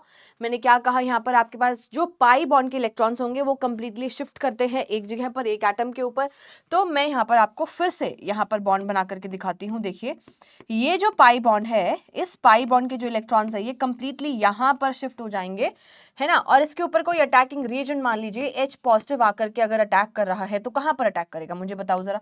H पॉजिटिव कहां पर अटैक करेगा, अगर एरो का हेड इस कार्बन के ऊपर है तो इस कार्बन के ऊपर नेगेटिव चार्ज डेवलप होगा और इसके ऊपर पॉजिटिव चार्ज डेवलप होगा। जहां पर इलेक्ट्रॉन शिफ्ट हो रहे हैं जिस एटम के ऊपर, अगर अटैकिंग रिएजेंट का अटैक सेम एटम के ऊपर हो रहा है तो उसको हम प्लस ई इफेक्ट कहते हैं। क्या बोला मैंने, जब आपके पास जिस कार्बन एटम के ऊपर, जिस भी एटम के ऊपर ट्रांसफर ऑफ इलेक्ट्रॉन हुआ, ठीक है, और उसी के ऊपर अगर अटैक हो जाए तो उसको क्या बोलते हैं, प्लस ई इफेक्ट कहते हैं। क्लियर, देखिए डेफिनेशन देखो भाई, यहाँ पर इसको समझते हैं। Due to the transfer of pi electron the atom involves in the multiple bond formation acquire positive and negative charge. हमने क्या करा, इसको इस तरीके से इस कार्बन के ऊपर शिफ्ट करा है तो यहाँ पर हमारे पास नेगेटिव चार्ज आएगा, इस कार्बन के ऊपर पॉजिटिव चार्ज आएगा। ठीक है जी, yes ma'am. Next, the atom which loses electron acquire positive charge, very simple, and जिसके ऊपर इलेक्ट्रॉन गए हैं वहां पर नेगेटिव चार्ज आ जाएगा एज शोन। वेरी इजी, समझ में आ गया सभी को। अब यहां पर प्लस ई इफेक्ट को हम समझ रहे हैं। When the electrons of the pi bond, ध्यान रखेंगे, when the electrons of the pi bond transfers to that atom of the double bond, doubly bond atom जिसके ऊपर अटैच था, to which the reagent get attached, यानी कि जिसके ऊपर reagent attach हो रहा है उसी के ऊपर इलेक्ट्रॉन्स आ रहे हैं पाई बॉन्ड के, है ना।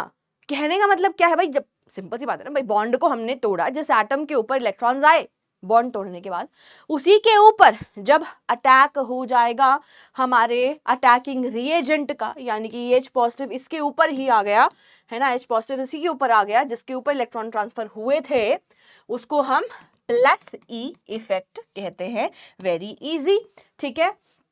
माइनस ई इफेक्ट में होगा उल्टा, जिस एटम के ऊपर इलेक्ट्रॉन ट्रांसफर हो रहे हैं उससे दूसरे वाले पे रिएजेंट अटैक करेगा, ठीक है।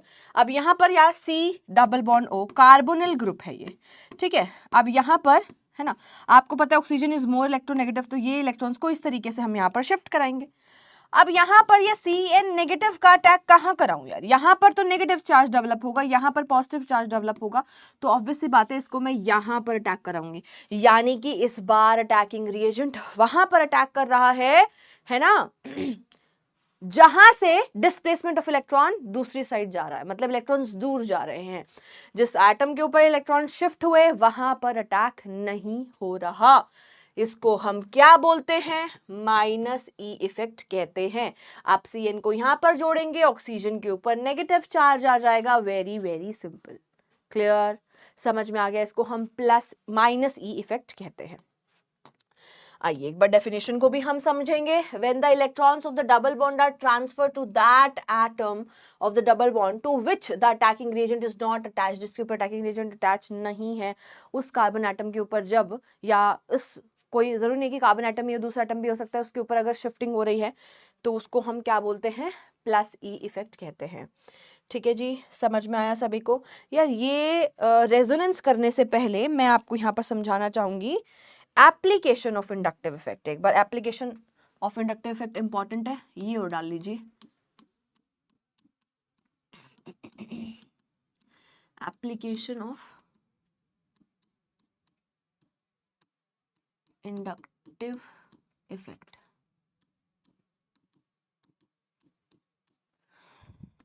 हम यहाँ पर एसिडिटी एंड बेसिसिटी को बता सकते हैं depending upon your inductive effect, ठीक है।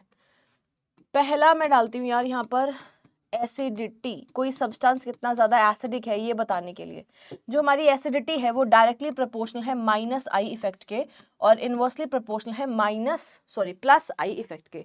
जितना ज्यादा इलेक्ट्रॉन्स को वो पुल कर रहा होगा कोई भी सब्सटेंस, जो हमने इलेक्ट्रॉन विड्रॉइंग ग्रुप लगा रखा है, अगर वो इलेक्ट्रॉन्स को क्या कर रहा है, खींच रहा है ना, तो इलेक्ट्रॉन्स आपके आसानी से वहां से बाहर निकल जाएंगे, और हमारे पास इनवर्सली प्रोपोर्शनल होगा किसके, हमारे प्लस आई इफेक्ट के। क्लियर हुआ।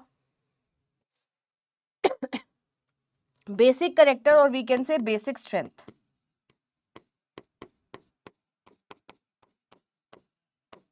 इसके जस्ट अपोजिट हो जाएगी, डायरेक्टली प्रोपोर्शनल होगा प्लस आई के, और इनवर्सली प्रोपोर्शनल होगा माइनस आई इफेक्ट के। ठीक है जी। तीसरा हमारे पास हो जाएगा स्टेबिलिटी ऑफ कार्बोकैटायन। कार्बोकैटायन में कार्बन के ऊपर पॉजिटिव चार्ज है ना, तो जितना ज्यादा प्लस आई इफेक्ट होगा, यानी कि इलेक्ट्रॉन डोनेटिंग ग्रुप लगे होंगे, उतना ज्यादा स्टेबिलिटी बढ़ेगी। तो ये डायरेक्टली प्रोपोर्शनल है प्लस आई इफेक्ट के। ठीक है जी, ये बात आपको यहाँ पर ध्यान रखनी है।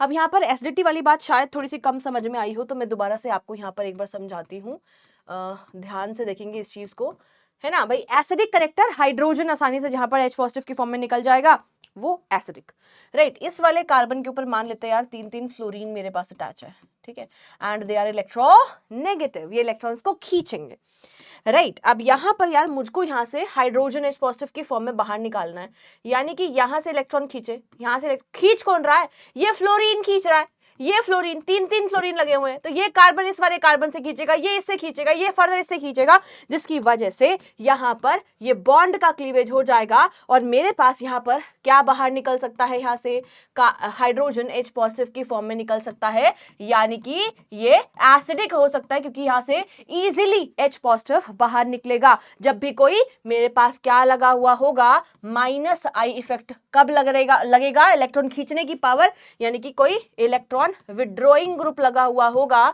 है ना, तो वहां पर एसिडिटी भी आपके पास क्या, एसिडिक करेक्टर जो है वो भी क्या हो जाएगा, ज्यादा हो जाएगा। क्लियर है। वहीं पे बेसिक करेक्टर की अगर मैं यहाँ पर बात करती हूँ तो यार यहाँ पर आप ध्यान देंगे, मेरे पास एक CH3 ग्रुप अटैच है जिसके ऊपर NH2 यहाँ पर प्रेजेंट है। ठीक है जी, एक मेरे पास यहाँ पर NH प्रेजेंट है जिसके ऊपर मेरे पास दो मिथाइल ग्रुप यहाँ पर अटैच है। क्लियर हो रही है बात? क्लियर है। देखिए अब यार यहाँ पर क्या प्रेजेंट है, लोन पेयर प्रेजेंट है। आपको लोन पेयर यहाँ पर दिखाई दे रहे हैं, दिखाई दे रहे हैं सभी को लोन पेयर? यस मैम, दिख तो रहे हैं हमें लोन पेयर। करना क्या है लोन पेयर का, बेसिक स्ट्रेंथ की बातें कर रही हूँ। बेसिक स्ट्रेंथ किसकी ज्यादा होती है, जो आसानी से इलेक्ट्रॉन्स को डोनेट कर दे। यार मेरे को एक बात बताओ, ये आसानी से इलेक्ट्रॉन को डोनेट, अरे भाई ये आसानी से इलेक्ट्रॉन को डोनेट करेगा, ये आसानी से इलेक्ट्रॉन को डोनेट करता है ये, या फिर ये कर पाएगा? मेरे को एक बात बताओ, मिथाइल ग्रुप जो हमारे पास होते हैं वो प्लस आई इफेक्ट शो करते हैं, यानी कि इलेक्ट्रॉन्स को पुश कर रहे होते हैं, अंदर डाल रहे हैं। ये भी इलेक्ट्रॉन्स को अंदर पुश कर रहा है। यहाँ पर दो ग्रुप्स लगे हुए हैं जो कि इलेक्ट्रॉन्स को दे रहे हैं, तो they are more available for the donation. तो ये जो होगा ये मोर बेसिक होगा, ये ज्यादा बेसिक होगा, यानी कि हम कह सकते हैं कि प्लस आई इफेक्ट के डायरेक्टली प्रोपोर्शनल है और माइनस आई इफेक्ट के इनवर्स रिलेशन में है। स्टेबिलिटी ऑफ कार्बोकेटाइन को अगर हम समझे, है ना, किसको हम समझे, स्टेबिलिटी ऑफ कार्बोकेटायन को अगर हम समझे, भाई कार्बन के ऊपर पॉजिटिव चार्ज को कार्बोकेटायन कहते हैं।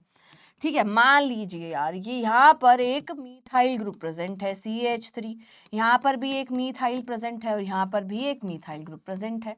दूसरा केस ले लेते हैं ये मेरे पास कार्बोकेटायन है, ठीक है, इसके ऊपर एक यहाँ पर मीथाइल ग्रुप प्रेजेंट है CH3, यहाँ पर मान लेते हैं हाइड्रोजन है, यहाँ पर CH3 प्रेजेंट है। कौन ज्यादा स्टेबल होगा मुझे बताइए, कौन ज्यादा स्टेबल होगा? ये इलेक्ट्रॉन डेफिशिएंट सेंटर है बेचारा, बौखलाया हुआ, इलेक्ट्रॉन्स की कमी है, जो इसको इलेक्ट्रॉन्स दे देगा वो इसको ज्यादा आसानी से स्टेबलाइज करवा पाएगा।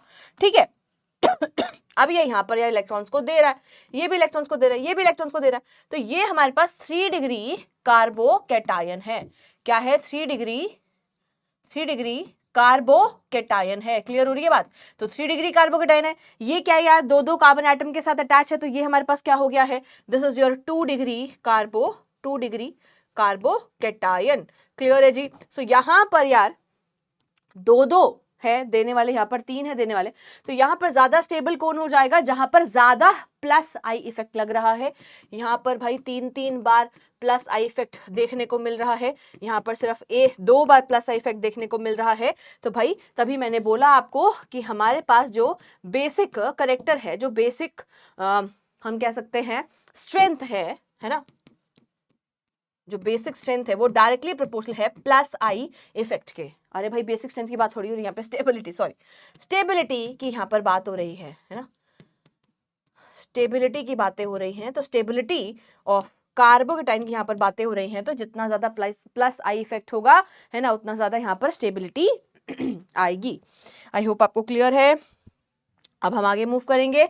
नेक्स्ट हमारे पास आता है रेजोनेंस, और जिसको हम मीजोमेरिक इफेक्ट भी कहते हैं। क्लियर? अब यहाँ पर यार जो रेजोनेंस है इसको हम ऑलरेडी केमिकल बॉन्डिंग में पढ़ करके आते हैं। रेजोनेंस क्या होता है? Delocalisation of pi bond electrons. Pi bond electrons का डीलोकलाइजेशन, उसी को ही हम क्या बोलते हैं? रेजोनेंस कहते हैं। रेजोनेंस बेसिकली कहाँ से आया था? बेंजीन के अंदर देखा गया। हमने देखा यार कि बेंजीन की ये जो रिंग है ना, C6H6 जो है, यहाँ पर अल्टरनेट पोजीशन के ऊपर डबल एंड सिंगल बॉन्ड जो प्रेजेंट है, तो हम एक्सपेक्ट कर रहे थे कि हमारे पास इस बेंजीन की रिंग में 2 तरीके की बॉन्ड लेंथ हमें क्या मिलनी चाहिए? 2 टाइप्स ऑफ बॉन्ड लेंथ हमको यहाँ पर मिलनी चाहिए, है ना, 2 टाइप ऑफ बॉन्ड लेंथ हमको यहाँ पर मिलनी चाहिए, एक corresponding to carbon carbon single bond और एक corresponding to carbon carbon double bond. पर हमें मिलता क्या है, ये हम एक्सपेक्ट कर रहे थे, रियलिटी में हमें एक ही तरीके की बॉन्ड लेंथ मिलती है ना, जो कि इन दोनों का काइंड ऑफ क्या था, एवरेज था। इससे अंदाजा लगाया गया कि यहाँ पर जो ये जो इलेक्ट्रॉन्स हैं ये स्थिर नहीं है, ये घूमते रहते हैं, ये डीलोकलाइजेशन शो करते हैं। इस तरीके से यहाँ पर इनका मूवमेंट होता रहता है और कुछ ही देर बाद जो आपके पास बेंजीन की रिंग है वो कुछ इस तरीके की दिखने लगती है। इस बॉन्ड को हमने यहाँ पर ट्रांसफर करा, इसको यहाँ पर, है ना, इस बॉन्ड को हमने यहाँ पर शिफ्ट करा और इस वाले बॉन्ड को हमने यहाँ पर शिफ्ट करा, तो ये थोड़ी देर में कुछ ऐसा दिखने लगेगा।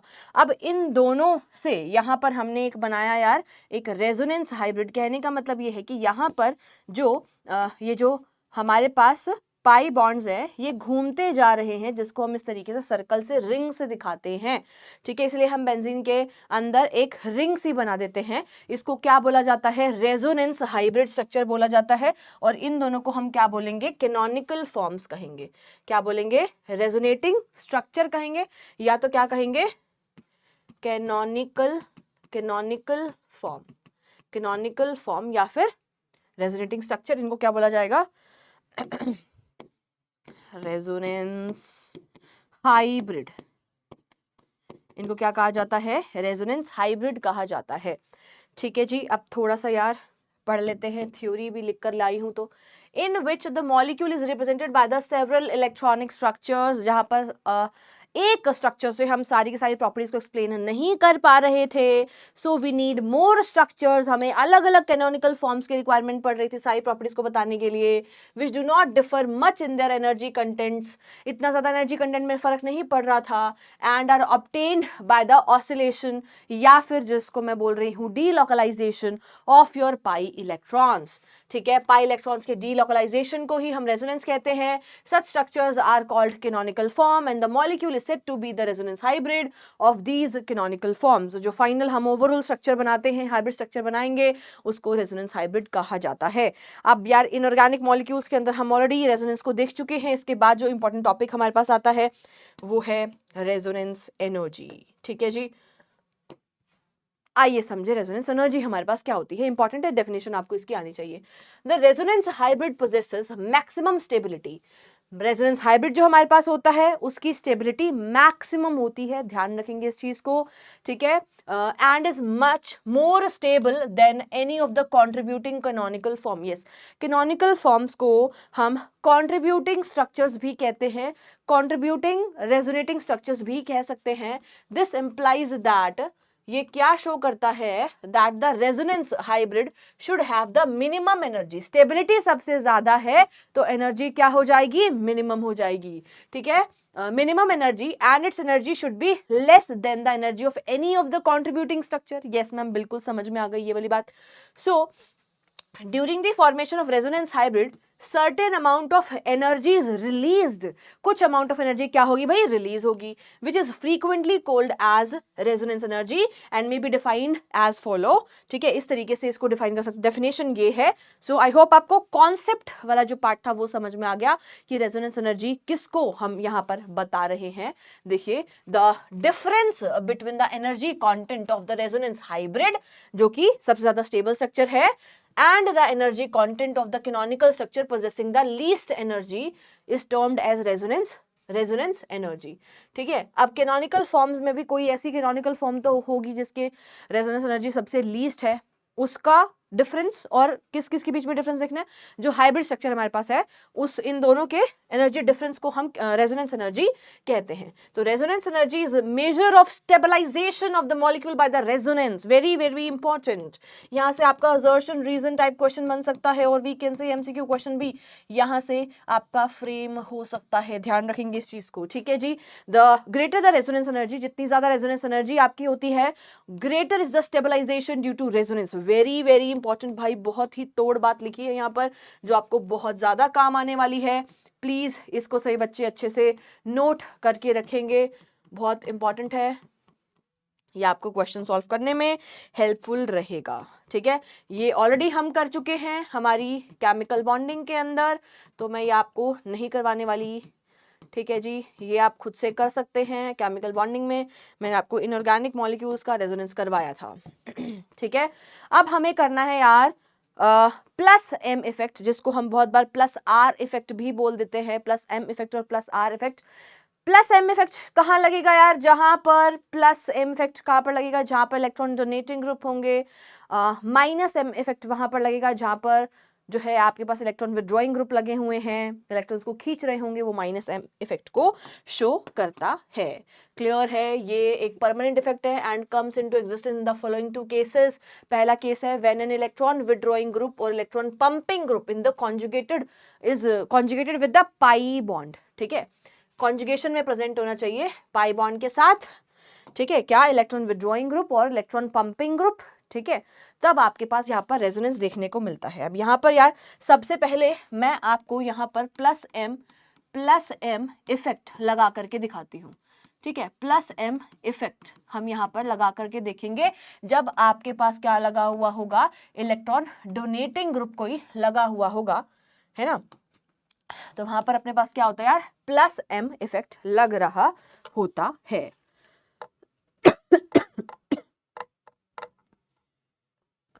ठीक है जी, देखिए यहाँ पर जरा, जब आपके पास कोई इलेक्ट्रॉन डोनेटिंग ग्रुप अटैच होता है ना, इलेक्ट्रॉन डोनेटिंग ग्रुप अटैच होता है इन कॉन्जुगेशन होनी चाहिए यहाँ पर। ठीक है, जैसे फॉर एग्जाम्पल आपके पास यार OH लगा हुआ है ना, इसके ऑक्सीजन के पास क्या प्रेजेंट है? लोन पेयर प्रेजेंट है।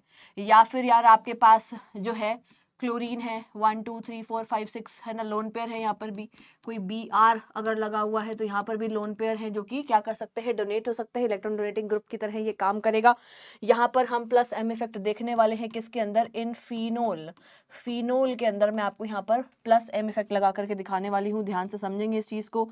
देखिए जी, ये मैंने क्या बना दिया है? फिनोल बना दिया है। ठीक है, यहाँ पर हमने क्या लगा दिया है? OH। क्या लगा दिया बेटा? यहाँ पर OH हमने लगा दिया।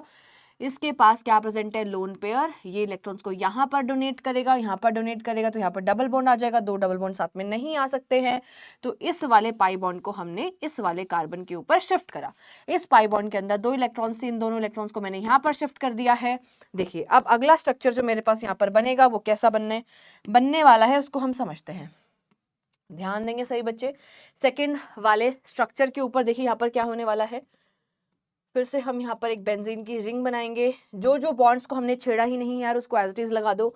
इसको नहीं छेड़ा, एज इट इज। इसको नहीं छेड़ा, एज इट इज लगाओ। ठीक है, अब जिसको छेड़ा है उसके अंदर चेंजेस करते हैं। यार यहाँ पर ये लोन पेयर यहाँ पर शिफ्ट हो गया, तो डबल बॉन्ड आएगा ऑक्सीजन एंड यहाँ पर H। अब इसने यार अपने लोन पेयर दे दिए, तो यहाँ पर इलेक्ट्रॉन डेफिशिएंसी क्रिएट हो चुकी है, तो इसके ऊपर, इस ऑक्सीजन के ऊपर आ जाएगा पॉजिटिव चार्ज। इस कार्बन के ऊपर दोनों पाई बॉन्ड के इलेक्ट्रॉन्स शिफ्ट हो चुके हैं, यानी कि इस वाले कार्बन के ऊपर आना चाहिए हमारे पास नेगेटिव चार्ज। राइट, अब यहाँ पर फर्दर हम क्या करेंगे यार? देखो जरा ध्यान से, ये नेगेटिव चार्ज को हम यहाँ पर शिफ्ट करेंगे, क्योंकि कार्बन के ऊपर नेगेटिव चार्ज, कार्बन बौखला चुका है, ये इधर शिफ्ट करेगा। ठीक है, अब एक नेगेटिव चार्ज के अंदर भी दो इलेक्ट्रॉन है, और एक सिंगल बॉन्ड बनाने में, एक बॉन्ड बनाने में भी हमें दो इलेक्ट्रॉन्स की रिक्वायरमेंट होती है। ठीक है, तो इस तरीके से हमने चलेंगे, और आगे जो हमें चेंज करना है यहाँ पर ध्यान देंगे। ये जो नेगेटिव चार्ज था, जिसको हमने यहाँ पर शिफ्ट करा, जिसको पहले यार चेंज नहीं करा ना, उसको एज इट इज यहाँ पर लगा दो पहले, जिसके ऊपर कोई चेंज नहीं आया है। ठीक है, नो चेंज। इसके ऊपर भी हमने अभी तक तो कोई चेंज नहीं करा है, पर यहाँ पर अभी हमें थोड़ा सा चेंज करना पड़ेगा। क्या? इसको अगर मैंने यहाँ पर शिफ्ट कर दिया तो यहाँ पे बॉन्ड आएगा, दो डबल बॉन्ड इकट्ठे नहीं आ सकते, है ना भाई, कॉन्जुगेशन भी तो चाहिए। तो आपने इस वाले पाई बॉन्ड को इस वाली कार्बन के ऊपर शिफ्ट करा, तो इस वाली कार्बन के ऊपर क्या आ जाएगा? Negative charge. और यहां पर इसके ऊपर क्या आ गया है? आपके पास डबल बॉन्ड का फॉर्मेशन हो चुका है। ठीक है, नेक्स्ट यहाँ पर देखिए क्या होने वाला है हमारे पास। इस नेगेटिव चार्ज को हम यहाँ पर शिफ्ट करेंगे, यहाँ पर डबल बॉन्ड आएगा। अब इस डबल बॉन्ड को आपको आगे शिफ्ट करना पड़ेगा, इस वाले कार्बन के ऊपर नेगेटिव चार्ज शिफ्ट हो जाएगा। इजी। आप देखो अगला स्ट्रक्चर जो हमने यहाँ पर ड्रॉ करा है, अगला स्ट्रक्चर जो हम यहाँ पर बनाएंगे, है ना, इसमें कोई चेंज नहीं करा। ये डबल बॉन्डेड OH, ऑक्सीजन के ऊपर पॉजिटिव चार्ज, इसके ऊपर भी हमने कोई भी चेंज नहीं करा है ना। ये नेगेटिव चार्ज का डबल बॉन्ड बना दिया, इस डबल बॉन्ड को शिफ्ट करके इस वाली कार्बन के ऊपर नेगेटिव चार्ज आ गया। अब आगे क्या करूंगी? ये जो नेगेटिव चार्ज आपको दिखाई दे रहा है ये यहाँ पर शिफ्ट होगा, जैसे ही आएगा फिर से बगली बगल दो दो डबल बॉन्ड नहीं चल पाएगा। ये कहेगा कि भाई देख बात सुन, अपना जो डबल बॉन्ड है वो वापस ले ले, है ना, मेरे ऊपर भी पॉजिटिव चार्ज आ रहा है, ऑक्सीजन बेचारा इतना इलेक्ट्रोनेगेटिव एटम, कहेगा ले जा वापस, मुझे नहीं चाहिए। ठीक है, तो ये इसने इस तरीके से शिफ्ट करा और यहाँ पर मेरे पास अगर आप देखोगे क्या चेंजेस आ जाएंगे, देखो यहाँ पर नो चेंज, ये एज इट इज रहेगा, यहाँ पर नो चेंज, ये नेगेटिव चार्ज यहाँ पर डबल बॉन्ड बनाएगा और ये वापस से सिंगल बॉन्ड OH के अंदर कन्वर्ट हो जाएगा। तो इसको अगर हम देखें तो ये हमने क्या दिखाया है, प्लस M इफेक्ट शो करा है। क्या शो करा है, प्लस M इफेक्ट हमने शो कर दिया है किसके अंदर बेटा जी, कॉन्जुगेटेड सिस्टम के अंदर। क्या सभी को क्लियर हुआ? इसके अलावा हम यार OCH3 अगर आपके पास प्रेजेंट है, इसके ऊपर भी लोन पेयर प्रेजेंट है, ये भी क्या शो करेगा बेटा, आपके पास हमारा जो है इलेक्ट्रॉन डोनेटिंग ग्रुप होंगे ये भी, और ये प्लस M इफेक्ट को शो करते हैं। अब यहाँ पर जो ध्यान देने वाली बात है वो है ये कि क्या है कि भाई यहाँ पर इलेक्ट्रॉन डेंसिटी जो नेगेटिव चार्ज आ रहा है वो बार बार कहाँ पर आ रहा है, नोटिस करो, ये ऑर्थो पोजीशन है, फिर नेगेटिव चार्ज आ रहा है पैरा पोजीशन के ऊपर, फिर यहाँ पर यार नेगेटिव चार्ज आ रहा है फिर से ऑर्थो पोजीशन के ऊपर, यानी कि प्लस M है हमारे पास। ये जो ग्रुप यहाँ पर अटैच है ये कैसा है, ऑर्थो पैरा डायरेक्टिंग ग्रुप है। ये कैसा ग्रुप है, ऑर्थो पैरा डायरेक्टिंग ग्रुप है। इलेक्ट्रॉन रिचनेस जो आ रही है, जो इलेक्ट्रॉन यहाँ पर बार बार आ रहे हैं वो या तो ऑर्थो के ऊपर आ रहे हैं या तो पैरा के ऊपर आ रहे हैं, इस बात को आप ध्यान रखेंगे। ठीक है जी। तो हम कह सकते हैं कि हमारे पास जो इलेक्ट्रॉन डेंसिटी आ रही है वो कहाँ कहाँ पर आ रही है, या तो ऑर्थो पोजीशन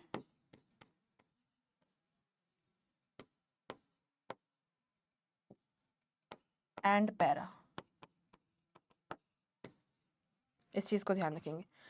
अब हम सीखने वाले हैं हमारा -M इफेक्ट। जब आपके पास electron withdrawing group is attached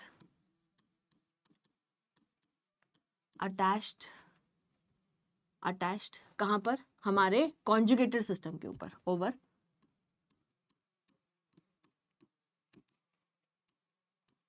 conjugated system.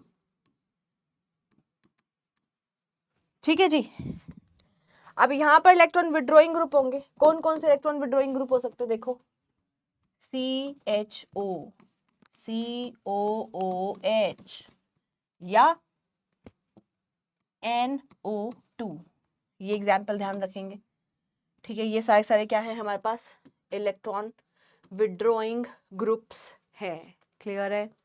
अब यहाँ पर मैं आपको यार -M इफेक्ट दिखाती हूँ किस तरीके से लगता है। देखिए, ये बेंजीन की रिंग हमारे पास है, यहाँ पर लगा हुआ है N, double bond O, single bond oxygen NO2, right. अब यहाँ पर क्या होने वाला है आपको ध्यान से समझना है।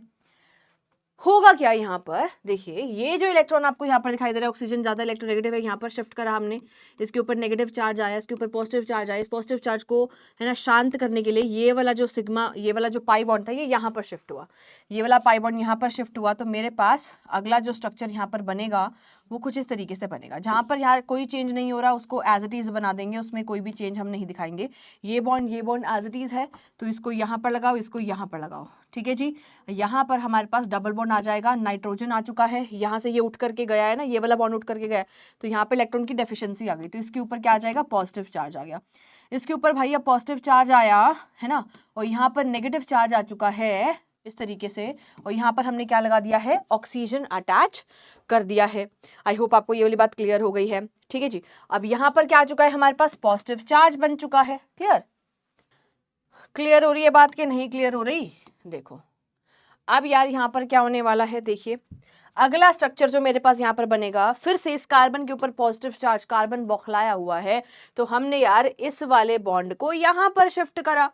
ठीक है, यहाँ पर शिफ्ट करेंगे तो इस बार इस वाले कार्बन एटम के ऊपर पॉजिटिव चार्ज आ जाएगी, इलेक्ट्रॉन डेफिशिएंसी क्रिएट हो जाएगी। तो हमने यहाँ पर क्या बनाया स्ट्रक्चर को ध्यान से देखेंगे, ये वाला बॉन्ड यहाँ पर शिफ्ट कर दिया, ये एज इट इज था, यहाँ पर डबल बॉन्ड नाइट्रोजन और इसके ऊपर ऑक्सीजन, यहाँ पर पॉजिटिव चार्ज और एक और ऑक्सीजन हमने लगाया, इस वाले के ऊपर पॉजिटिव चार्ज आ गया। अब इस वाले ऑक्सीजन, अगर इस वाले कार्बन एटम के ऊपर पॉजिटिव चार्ज है तो इस बॉन्ड को आपको वापस से यहाँ पर शिफ्ट करना पड़ेगा। वापस से शिफ्ट करेंगे तो अगला स्ट्रक्चर जो हमारे पास बनेगा वो क्या बनेगा, ध्यान देंगे यहाँ पर, है ना। ये एज इट इज, इसको हमने यहाँ पर शिफ्ट कर दिया है तो इस वाले कार्बन के ऊपर पॉजिटिव चार्ज आया, double bond nitrogen oxygen NO2 हमको यहाँ पर लगाना है इस तरीके से। अब क्या होगा यार, ये बेचारा इस कार्बन के ऊपर पॉजिटिव चार्ज, ठीक है, ये कहेगा नाइट्रोजन को कि भाई मुझे अपना बॉन्ड वापस दे दे, इस तरीके से ये नेगेटिव चार्ज वापस यहाँ पर आ जाएगा ताकि नॉर्मलाइज हो जाए सारा के सारा सिस्टम और हमारे पास किस चीज़ का फॉर्मेशन होगा, इस तरीके से। यहाँ पर नो चेंज, यहाँ पर no change, as it is लिखा, ठीक है। ये वाला बॉन्ड यहाँ पर शिफ्ट हुआ, डबल बॉन्ड आया यहाँ पर नाइट्रोजन आया, ये ऑक्सीजन के इलेक्ट्रॉन्स वापस से यहाँ पर आ गए, डबल बॉन्ड और यहाँ पर सिंगल बॉन्ड आ गया, ठीक है। नाइट्रोजन का भी चार्ज खत्म और वापस से हमारे पास ये आ जाएगा। तो ये क्या हो रहा है भाई, यहाँ पर हमने -m इफेक्ट लगा करके दिखाया है।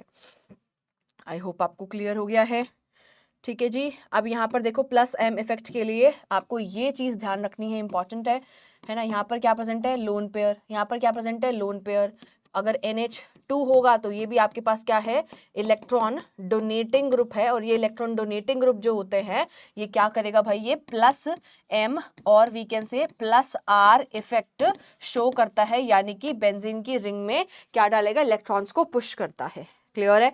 और वहीं पे -m इफेक्ट के अंदर हमने देखा यार कार्बोनिल प्रेजेंट होगा, है ना। जहां पर भी आपको ना कहीं पे डबल बॉन्ड अगर दिखाई देगा, मल्टीपल बॉन्ड दिखाई देगा, उस केस में आपको -m इफेक्ट देखने को मिल सकता है। आई होप आपको क्लियर हो गया है, ठीक है। इसके बाद जो हमें शुरू करना है वो है यार हमारा हाइपर कंजुगेशन। क्या है, हाइपर कंजुगेशन।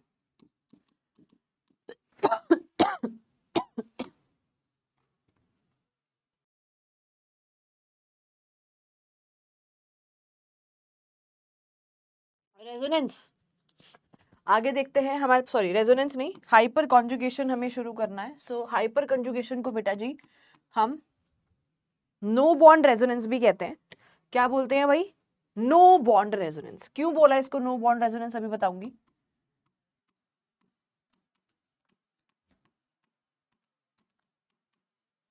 इसको बोलते हैं H effect.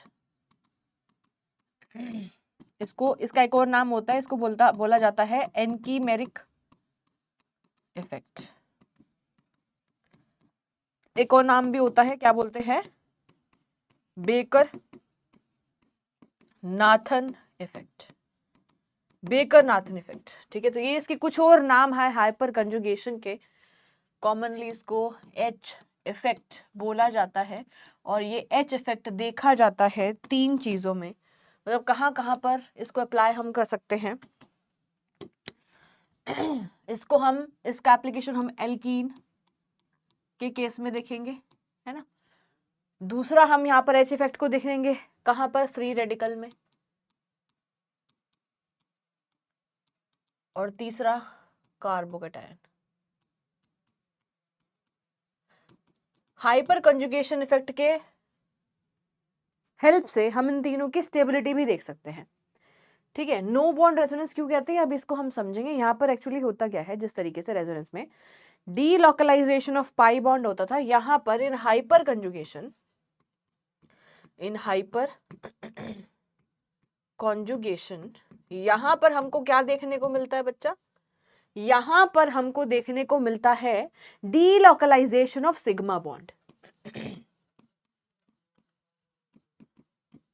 Delocalisation of sigma bond. Sigma bond के इलेक्ट्रॉन्स क्या हो जाते हैं, डीलोकलाइज यहाँ पर हो रहे होते हैं। इन सारे पॉइंटर्स को आप नोट डाउन करेंगे, फिर मैं आपको +H इफेक्ट लगा करके दिखाऊंगी, ठीक है जी। इन तीनों की स्टेबिलिटी भी हम यहाँ पर बता सकते हैं, ठीक है। चलिए अब इसके बाद यार मैं आपको क्या करवाने वाली थी, कंडीशंस फॉर हाइपर कंजुगेशन लिखेंगे। क्या चीज बहुत इंपॉर्टेंट है ये वाली बात, condition for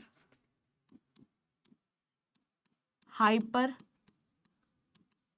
conjugation, hyper conjugation की क्या क्या कंडीशंस है वो हमें समझना है, ठीक है। तो पहली कंडीशन, हमारे पास sp3 हाइब्रिडाइज्ड कार्बन होने चाहिए। हमारे पास क्या होने चाहिए? sp3 हाइब्रिडाइज्ड अल्फा कार्बन होनी चाहिए, और इसके ऊपर हमारे पास क्या होने चाहिए? एटलीस्ट वन अल्फा एच, हमारे पास अल्फा हाइड्रोजन प्रेजेंट हो, और वो कार्बन sp3 हाइब्रिडाइज होनी चाहिए, है ना। वो ये दो कंडीशंस अगर आपके पास प्रेजेंट है तभी आपके पास हाइपर कंजुगेशन लग रहा होगा। फॉर एग्जाम्पल यहां पर मैं आपको करके दिखाती हूं, हाइपर कंजुगेशन इन कार्बोकेटाइन, हेडिंग लगाएंगे हाइपर कॉन्जुगेशन, आप हेडिंग लगाइए इन इथाइल कार्बोकेटाइन, इन इथाइल कार्बोकेटाइन। आइए करते हैं इसको। इथाइल कार्बोकेटाइन में किस तरीके से हाइपर कंजुगेशन हो रहा है, किस तरीके से यहाँ पर नो बॉन्ड रेजोनेंस इसको हमने क्यों कहा, ये हम समझते हैं। CH3 CH2 positive charge, right. ये क्या है मेरे पास यार? इथाइल कार्बोकेटाइन है ये, ठीक है। ये मेरे पास ये वाला जो कार्बन है इसको अल्फा कार्बन बोलेंगे, और इस अल्फा कार्बन के ऊपर वी हैव 3 अल्फा हाइड्रोजन, हमारे पास 3 अल्फा हाइड्रोजन यहाँ पर प्रेजेंट है। क्लियर? अब यहाँ पर कैसे होने वाला, देखो इसको मैं थोड़ा सा ओपन करके आपको लिख करके दिखाऊंगी। ये मेरे पास CH2 है, इसके ऊपर पॉजिटिव चार्ज है, यहाँ पर कार्बन प्रेजेंट है, यहाँ पर हाइड्रोजन, यहाँ पर भी हाइड्रोजन और यहाँ पर भी हाइड्रोजन। अब मैं यहाँ पर क्या करने वाली हूँ? शिफ्टिंग करने वाली हूँ। इस वाले बॉन्ड को मैं यहाँ पर शिफ्ट कर दूंगी। अगर इस वाले बॉन्ड को मैं यहाँ पर शिफ्ट करती हूँ तो मेरे पास क्या बन जाएगा बेटा जी, है ना। मैंने डीलोकलाइजेशन करवा दिया है मेरे सिग्मा बॉन्ड का। ये C और H का जो बॉन्ड था ये सिग्मा बॉन्ड था, पूरा बॉन्ड मैंने यहाँ पर शिफ्ट अगर करा दिया, ठीक है, तो भाई मेरे पास यहाँ पर कोई भी बॉन्ड नहीं बचेगा और इसके ऊपर पॉजिटिव चार्ज आना चाहिए क्योंकि इसने अपने इलेक्ट्रॉन्स को दे दिया है, राइट। अपने इलेक्ट्रॉन्स दे दिए हैं, यहाँ पर क्या आ जाएगा? CH2 आ जाएगा मेरे पास, राइट। इस तरीके से यहाँ पर फॉर्मेशन हो जाएगा। अब क्योंकि यहाँ पर कोई भी बॉन्ड नहीं है, नो बॉन्ड, इसी वजह से हम इसको नो बॉन्ड रेजोनेंस कहते हैं। अब कुछ बच्चे कहेंगे कि मैम जरूरी तो नहीं है कि ये वाला सिग्मा बॉन्ड जाए, आप इसको डीलोकलाइज करा दो। यस, मैं बिल्कुल इसको भी डीलोकलाइज करवा सकती हूँ। तो यार आप इसको डीलोकलाइज करवा के देख लीजिए। इसको डीलोकलाइज जब हम करवाएंगे तो यहाँ पर नो बॉन्ड रेजोनेंस, यहाँ पर नो बॉन्ड बनेगा। एक हाइड्रोजन एज इट इज लगाया, यहाँ से शिफ्ट कराए तो उस वाले हाइड्रोजन के ऊपर पॉजिटिव चार्ज, यहाँ पर CH, यहाँ पर डबल बॉन्ड CH2 हमने बना दिया। अगेन यहाँ पर क्या आ गया? नो बॉन्ड, यहाँ पर कोई भी बॉन्ड नहीं है। इसको क्या बोला जाएगा? ये जो स्ट्रक्चर मैंने स्ट्रक्चर नंबर 1 जो बनाया, ये मेरे पास फर्स्ट हाइपर कंजुगेटिंग स्ट्रक्चर है, ठीक है। ये मैंने क्या बनाया है? हाइपर कॉन्जुगेटिंग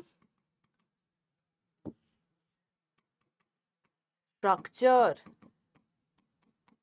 ठीक है, हाइपर कॉन्जुगेटिंग स्ट्रक्चर। क्लियर है?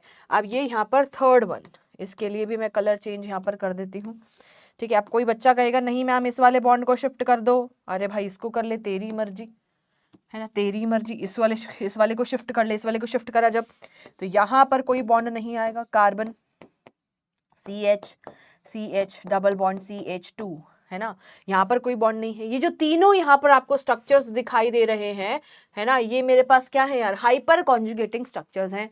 यहाँ से इसी को हाइपर कॉन्जुगेशन इफेक्ट बोलते हैं। यहाँ से हमें 3-4 बातें समझनी है। पहला, जितने आपके पास अल्फा H होंगे उतने हाइपर कॉन्जुगेटिंग स्ट्रक्चर बनेंगे, ठीक है। जितने, लिख लो ऐसे ही, जितने अल्फा H उतने हाइपर, उतने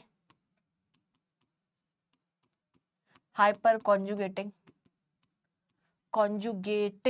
उतने हाइपर कॉन्जुगेटिंग स्ट्रक्चर। जितने अल्फा H उतने हाइपर कॉन्जुगेटिंग स्ट्रक्चर बनेंगे, और जितने हाइपर कॉन्जुगेटिंग स्ट्रक्चर होंगे ना, हाइपर कॉन्जुगेटिंग स्ट्रक्चर होंगे ना, उतनी ही ज्यादा स्टेबिलिटी होगी, उतनी ही ज्यादा स्टेबिलिटी होगी।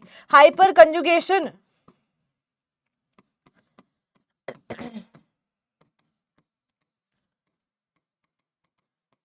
क्या बताता है स्टेबिलिटी, किसकी स्टेबिलिटी बताता है, तीन चीजों की स्टेबिलिटी बताता है, तीन चीजों की स्टेबिलिटी बताएगा, किसकी, तीन चीजों की स्टेबिलिटी, फ्री रेडिकल की स्टेबिलिटी बताएगा,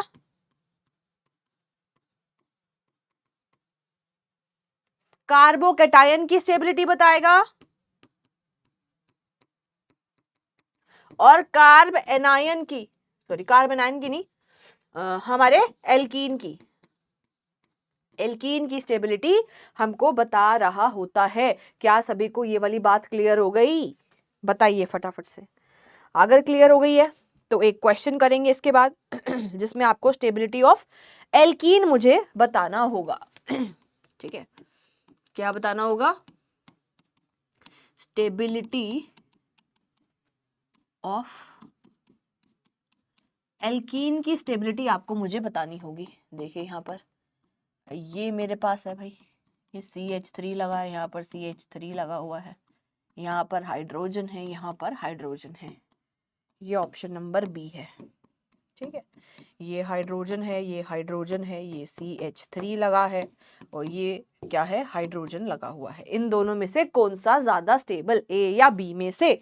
जब भी स्टेबिलिटी ऑफ एल्कीन चेक करना हो, आपके दिमाग में चमकना चाहिए कि मुझे यहाँ पर हाइपर कॉन्जुगेशन चेक करना है। हाइपर कॉन्जुगेशन के लिए we need sp3 hybridised carbon जिसके ऊपर अल्फा H हो। ठीक है, तो ये मेरे पास अल्फा कार्बन, इसके ऊपर जो हाइड्रोजन है ये अल्फा हाइड्रोजन है, ये मेरे पास अल्फा कार्बन, इस पे जो हाइड्रोजन है वो अल्फा कार्बन है। यहाँ पर तो ये तो डायरेक्टली हाइड्रोजन अटैच है, तो यहाँ पर this is not alpha H, right. तो ये मेरे पास इस केस में 6 अल्फा H है। 6 अल्फा H का मतलब है 6 हाइपर कॉन्जुगेटिंग स्ट्रक्चर मेरे पास बनेंगे। इस केस में मेरे पास 3 ही, ओनली 3 मेरे पास क्या है ना, 3 मेरे पास अल्फा H है, यानी कि मेरे को 3 हाइपर कॉन्जुगेटिंग स्ट्रक्चर मिलेंगे। जितने हाइपर कॉन्जुगेटिंग स्ट्रक्चर ज्यादा होते हैं उतना स्टेबिलिटी ज्यादा होती है। A is more stable than B, A जो है वो बी से ज्यादा स्टेबल होगा। ठीक है, अब इसके बाद यार रिएक्शन इंटरमीडिएट देखो, उसी तरीके से हम कार्बोकेटाइन की और फ्री रेडिकल की भी बता देंगे स्टेबिलिटी। ठीक है, रिएक्शन इंटरमीडिएट, वैसे तो मैं आपको ऑलरेडी बता चुकी हूं कि 3 तरीके के हमको यहाँ पर पढ़ने हैं। पहला हमारे पास आता है कार्बोकैटायन, ठीक है, फिर हमारे पास आता है कार्ब एनायन, फिर हमारे पास आता है फ्री रेडिकल। ठीक है, कार्बोकैटायन में हमारे पास 3 डिग्री कार्बोकैटायन सबसे ज्यादा स्टेबल होता है। 3 डिग्री कार्बोकैटायन कौन सा होता है, जब मेरे पास 3 मिथाइल ग्रुप यहाँ पर अटैच हैं, इसके ऊपर पॉजिटिव चार्ज है, ये सबसे ज्यादा स्टेबल है। ठीक है, 3 डिग्री सबसे ज्यादा स्टेबल, देन मेरे पास आएगा 2 डिग्री कार्बोकैटायन, और सबसे कम स्टेबल मेरे पास क्या हो जाएगा 1 डिग्री कार्बोकैटायन, ये सबसे ज्यादा लेस स्टेबल होगा, और इससे भी कम मेरे पास methyl free radical, sorry methyl carbocation आएगा। ठीक है, CH3 पॉजिटिव, इसको क्या बोलेंगे, मिथाइल कार्बोकैटायन बोलेंगे। कार्ब एनायन मतलब कार्बन के ऊपर नेगेटिव चार्ज यहाँ पर प्रेजेंट है, नेगेटिव चार्ज प्रेजेंट है, यानी कि जितने ज्यादा मिथाइल ग्रुप लगे हुए होंगे, है ना, उतना ज्यादा यहाँ पर डिस्टर्बेंस आएगी, और ज्यादा इलेक्ट्रॉन्स नहीं चाहिए भाई, उसके पास पहले ही इलेक्ट्रॉन्स है, नेगेटिव चार्ज लगा हुआ है, उसको इलेक्ट्रॉन्स नहीं चाहिए भाई। ठीक है, तो यहाँ पर स्टेबिलिटी मेरे पास सबसे ज्यादा इसकी होगी, है ना, 1 डिग्री की। 1 डिग्री की मेरे पास यहाँ पर सबसे ज्यादा स्टेबिलिटी क्या होने वाली है, स्टेबिलिटी होने वाली है। क्या ये वाली बात सभी को क्लियर हो रही है, कुछ इस तरीके से। ठीक है जी, उसके बाद हम यहाँ पर क्या कह सकते हैं यार, 1 डिग्री कार्बोकैटायन फिर हमारे पास यहाँ पर आ जाएगा यार 2 डिग्री कार्बोकैटायन, ये कार्बन मेरे पास अटैच है, ये हाइड्रोजन। ठीक है, इसके ऊपर क्या प्रेजेंट है, नेगेटिव चार्ज मेरे पास प्रेजेंट है, इस तरीके से भी आप यहाँ पर इसको लिख सकते हो। ठीक है, इसके ऊपर नेगेटिव चार्ज प्रेजेंट है। ठीक है, उसके बाद सबसे लीस्ट स्टेबल मेरे पास जो यहाँ पर होने वाला है वो क्या होगा यार, 3 डिग्री कार्बोकैटायन होने वाला है। 3 मिथाइल ग्रुप अगर इसके ऊपर अटैच हैं और इसके ऊपर नेगेटिव चार्ज आ रहा है, तो ये सबसे ज्यादा लीस्ट स्टेबल मेरे पास आएगा। ठीक है जी, फ्री रेडिकल की बात करूं अगेन, यहाँ पर फ्री रेडिकल अगर वहाँ पर उस कार्बन एटम के ऊपर प्रेजेंट है तो वो यार उसके पास इलेक्ट्रॉन की डेफिशिएंसी है, जितने ज़्यादा मिथाइल ग्रुप प्रेजेंट होंगे उतना ज़्यादा वो स्टेबल होगा। ठीक है, तो 3 डिग्री फ्री रेडिकल जो मेरे पास होगा वो मोस्ट स्टेबल होने वाला है। ठीक है, देन मेरे पास 2 डिग्री की स्टेबिलिटी आती है। ठीक है जी, सबसे लीस्ट स्टेबल मेरे पास यहाँ पर 1 डिग्री फ्री रेडिकल होगा। 1 डिग्री फ्री रेडिकल सबसे ज़्यादा लीस्ट स्टेबल यहाँ पर होगा, ये आपको पता होना चाहिए। इसके बाद यार अगला इंपॉर्टेंट टॉपिक जो मुझे आपको कवर करवाना है वो है एरोमेटिसिटी। एरोमेटिसिटी क्या होती है भाई? Aromatic nature. इसके अंदर हम 3 तरीके के सब्सटेंसेस, 3 तरीके के कंपाउंड्स पढ़ेंगे। पहला पढ़ेंगे एरोमेटिक कंपाउंड, फिर हम पढ़ेंगे एंटी एरोमेटिक कंपाउंड, फिर हम पढ़ेंगे नॉन एरोमेटिक। एरोमेटिक पढ़ेंगे सबसे पहले, एरोमेटिक, फिर हम पढ़ेंगे एंटी एरोमेटिक, और फिर मैं आपको पढ़ाऊंगी नॉन एरोमेटिक। नॉन एरोमेटिक, ठीक है जी। सो एरोमेटिक कंपाउंड्स वो होते हैं जो कि हक्केल रूल को फॉलो करते हैं। किसको फॉलो करते हैं? Follow Huckel rule of aromaticity. ठीक है, उसको हम क्या बोलते हैं? Aromatic compound. इसको, इस रूल का, ये रूल है क्या? 4n+2 पाई इलेक्ट्रॉन्स जहां पर होंगे वो मेरे पास क्या हो जाएगा, है ना, एरोमेटिक कंपाउंड हो जाएगा। यहाँ पर n की वैल्यू 0, 1, 2, 3, 4 एंड सो ऑन हो सकती है। जैसे n की वैल्यू को अगर मैं 1 यहाँ पर पुट करती हूँ, प्लस में मैंने अगर 2 कर दिया, तो यहाँ पे 4, 6 पाई इलेक्ट्रॉन्स अगर कहीं पर प्रेजेंट है ना, तो वो क्या हो जाएगा? कंपाउंड अपने पास एरोमेटिक की कैटेगरी में आएगा। एरोमेटिक, ये सबसे इंपॉर्टेंट कंडीशन है। क्या चीज? हक्केल रूल को फॉलो करना। ठीक है, इसके अलावा कुछ और इंपॉर्टेंट चीजें भी हमारे पास है, जैसे फॉर एग्जांपल वो साइक्लिक होना चाहिए, साइक्लिक होना चाहिए, क्लोज्ड चेन होना चाहिए, प्लेनर होना चाहिए, प्लेनर होना चाहिए, और इसी के साथ कॉन्जुगेशन में होना चाहिए, कॉन्जुगेटेड सिस्टम होना चाहिए, कॉन्जुगेटेड सिस्टम होना चाहिए, तभी वो एरोमेटिक होगा। एंटाई एरोमेटिक क्या होगा? जो कि हक्केल रूल को फॉलो नहीं करता है, जो कि 4n+ में 2 पाई रूल को फॉलो नहीं करता। ये किसको फॉलो करता है? फॉलो 4n पाई, 4n, हाँ n ना, मैं, हाँ 4n+2 पाई को जो फॉलो करे वो एरोमेटिक है। 4n पाई इलेक्ट्रॉन्स को जो फॉलो करता है उसको हम क्या बोलते हैं बेटा जी? एंटी एरोमेटिक कहते हैं। अब यहाँ पर n की वैल्यू आपके पास 1, 2, 3, 4 एंड सो ऑन, 0 नहीं होगी, ध्यान रखना। ठीक है, तो यहाँ पर मैं n की वैल्यू को अगर 1 पुट करती हूँ तो मेरे पास कितना आ रहा है यार? यहाँ पर 4 पाई इलेक्ट्रॉन्स जिसके पास होंगे वो मेरे पास क्या हो जाएगा? एंटी एरोमेटिक हो जाता है। क्लियर? Yes ma'am. ये भी क्या होना चाहिए? साइक्लिक होना जरूरी है। क्या होना चाहिए? प्लेनर रिंग स्ट्रक्चर यहाँ पर होना जरूरी है। प्लेन के अंदर होने चाहिए सारी के सारे एटम्स जो हैं, है ना, वो आउट ऑफ प्लेन नहीं होने चाहिए। यानी कि यहाँ पर आपके पास sp2 हाइब्रिडाइजेशन का होना जरूरी है। ठीक है जी, sp3 हाइब्रिडाइजेशन आ गई, दैट इज टेट्राहेड्रल, और वो क्या चला जाता है ना, आउट ऑफ द स्क्रीन चला जाएगा, वो फिर प्लेनर स्ट्रक्चर नहीं माना जाएगा। क्लोज चेन कॉन्जुगेशन भी यहाँ पर प्रॉपर प्रेजेंट होनी चाहिए, कॉन्जुगेशन भी यहाँ पर प्रॉपरली प्रेजेंट होनी चाहिए। नॉन एरोमेटिक में यार सिंपल सी बात है, ये भी क्लोज्ड चेन तो होगा ही होगा। ठीक है, प्लेनर नहीं होगा, ये प्लेनर की कोई गारंटी नहीं है। जहां पर भी sp3 हाइब्रिडाइज्ड कार्बन दिख जाए समझ जाना ये मेरे पास नॉन एरोमेटिक कंपाउंड है। सिंपल सी बात। अब भाई इसके हम करने वाले हैं कुछ एग्जाम्पल्स। ठीक है, और इसको थोड़ा सा इजी भी मैं आपके लिए बनाऊंगी कि बार बार आपको 4n+ में पाई इलेक्ट्रॉन्स, 4 पाई इलेक्ट्रॉन्स को काउंट ही ना करना पड़े। सिंपल सी ट्रिक मैं आपको यहाँ पर बताने वाली हूँ। देखिए, सबसे पहले मैंने क्या बोला यार, मेरे पास यार ये स्ट्रक्चर है। सबको पता है बेंजीन जो होता है वो एरोमेटिक होता है ना। क्यों बोला एरोमेटिक? हक्केल रूल को फॉलो कर रहा है। 4n+2 पाई इलेक्ट्रॉन्स इसके पास हैं। ठीक है, काउंट करो कितने इलेक्ट्रॉन्स है? 1, 2, 3, 4, 5, 6। जहां पर भी 6 पाई इलेक्ट्रॉन्स होते हैं उस सिस्टम को हम एरोमेटिक बोलते हैं, उस सिस्टम को हम क्या बोलते हैं, एरोमेटिक सिस्टम कहते हैं। तो यहाँ पर 6 पाई इलेक्ट्रॉन्स हैं यार, तो ये एक एरोमेटिक सिस्टम है, सिंपल। ये क्या है, एक एरोमेटिक सिस्टम है। एरोमेटिक होने के लिए साइक्लिक होना चाहिए, यस। कॉन्जुगेटेड है, यस। साइक्लिक है, यस। प्लेनर है, यस। कोई भी एटम आउट ऑफ प्लेन है क्या, नहीं।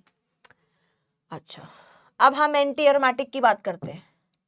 किसकी बात करते हैं, एंटी एरोमेटिक सिस्टम की बात करते हैं। ये है मेरे पास, है ना, ये सिस्टम मेरे पास क्या है, एंटी एरोमेटिक। कैसे मैम, कैसे मैम, यहाँ पे पाई इलेक्ट्रॉन्स काउंट करो, 1 2 3 4 4 पाई इलेक्ट्रॉन्स जिसके पास होंगे वो मेरे पास, उसको हम क्या बोलते हैं, एंटी एरोमेटिक कहते हैं। अब ये दोनों ऑब्जर्वेशंस को ऑब्जर्व करने के बाद में एक सिंपल सी ट्रिक आपको यहां पर बता रही हूं।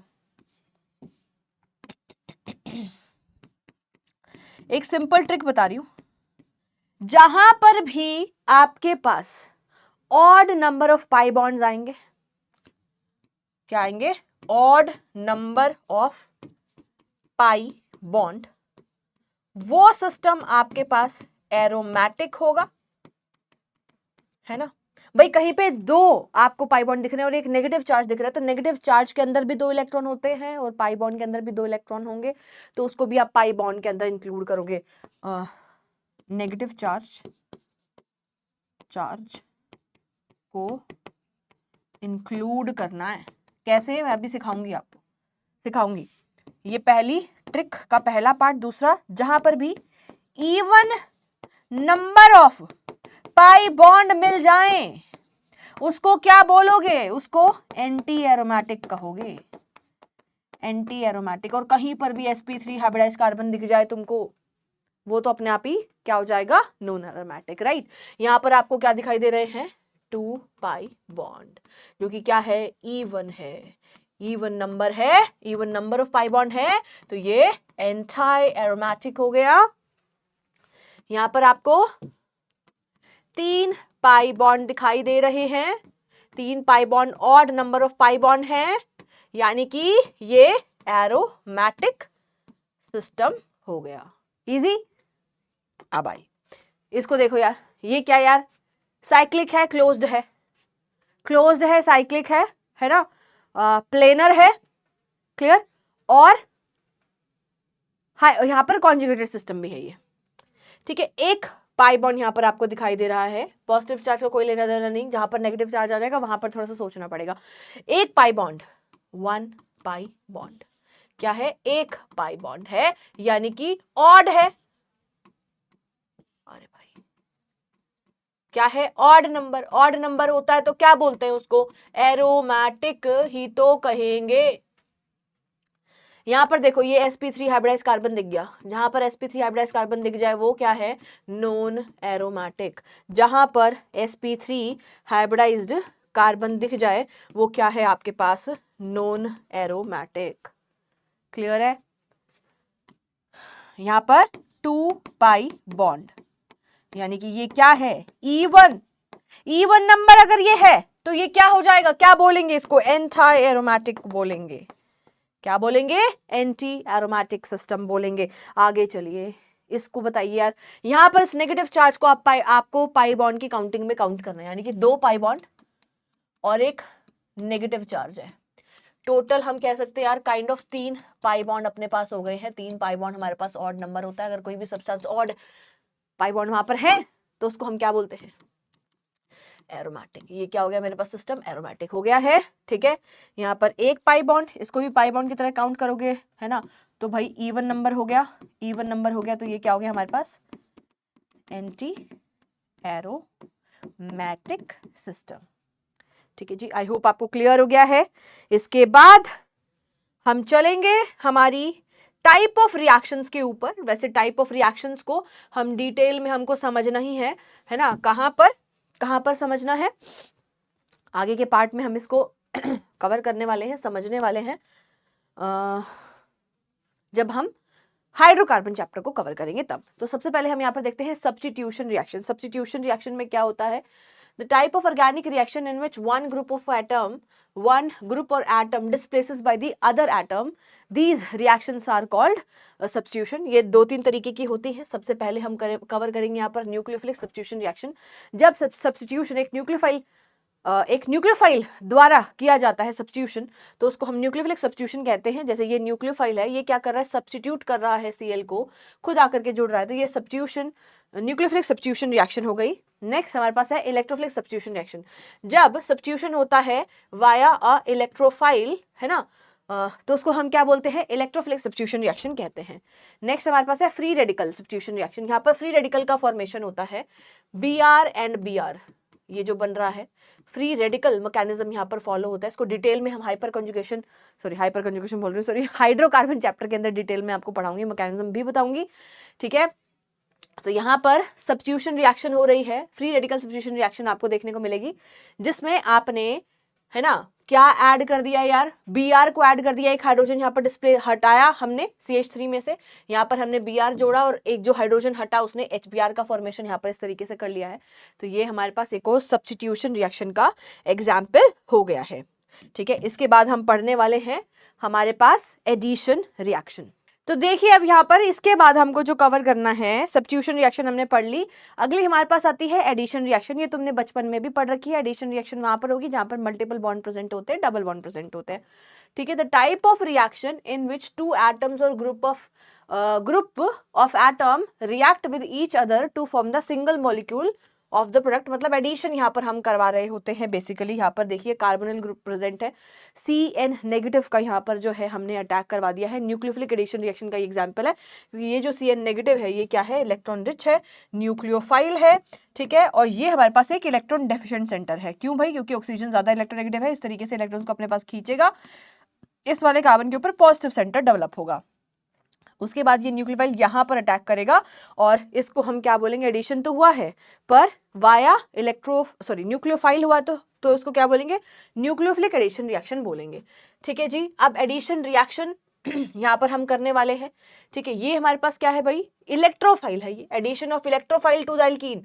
ये हमारे पास क्या है, एक इलेक्ट्रोफाइल है, इलेक्ट्रॉन डेफिशिएंट स्पीसीज है। हमने इस तरीके से शिफ्ट करा बॉन्ड को, यहाँ पर नेगेटिव चार्ज, यहाँ पर पॉजिटिव चार्ज आया कार्बन के ऊपर, एंड यहाँ पर मेरे पास क्या अटैच हो गया है बेटा जी, यहाँ पर CH2 पॉजिटिव, उसके ऊपर एक कार्बन, इस वाले कार्बन के ऊपर हाइड्रोजन आकर के जुड़ गया है, तो एडिशन हमने करा दिया है।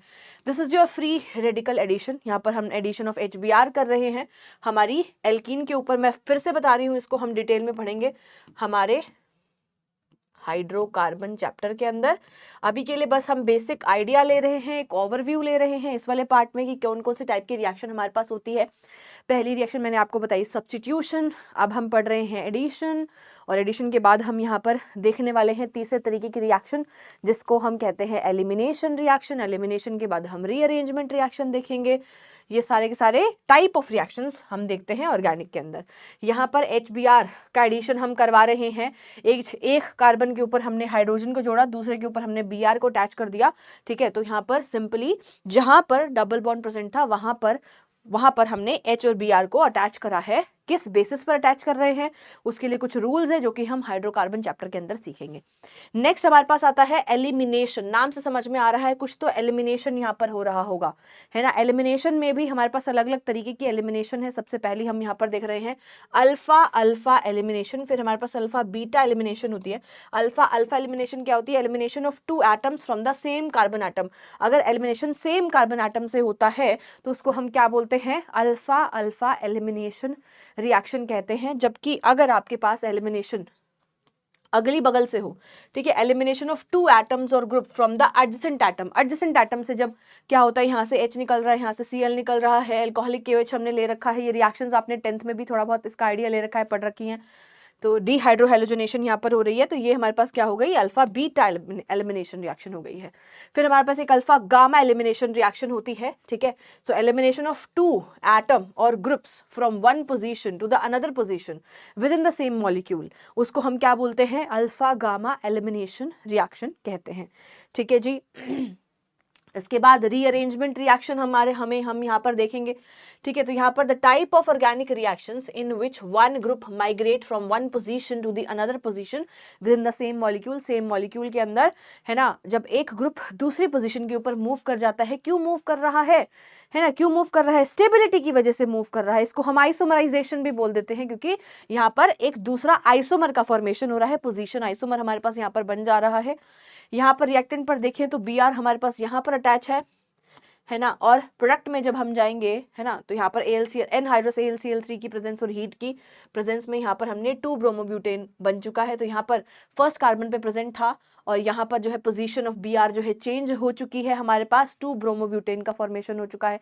इसको हम आइसोमराइजेशन भी कह सकते हैं। क्लियर है सभी को? आई होप आपको जो है क्लैरिटी आई होगी, हेल्पफुल लगा होगा ये वाला सेशन, अच्छे से रिवीजन भी हो गया होगा। अब हम मिलेंगे हमारे नेक्स्ट चैप्टर के अंदर, जो कि हमारा ऑर्गेनिक का लास्ट चैप्टर रहेगा, दैट इज योर हाइड्रोकार्बन। तब तक के लिए अपनी हेल्थ का ध्यान रखेंगे। Keep learning and keep growing. Bye bye everyone.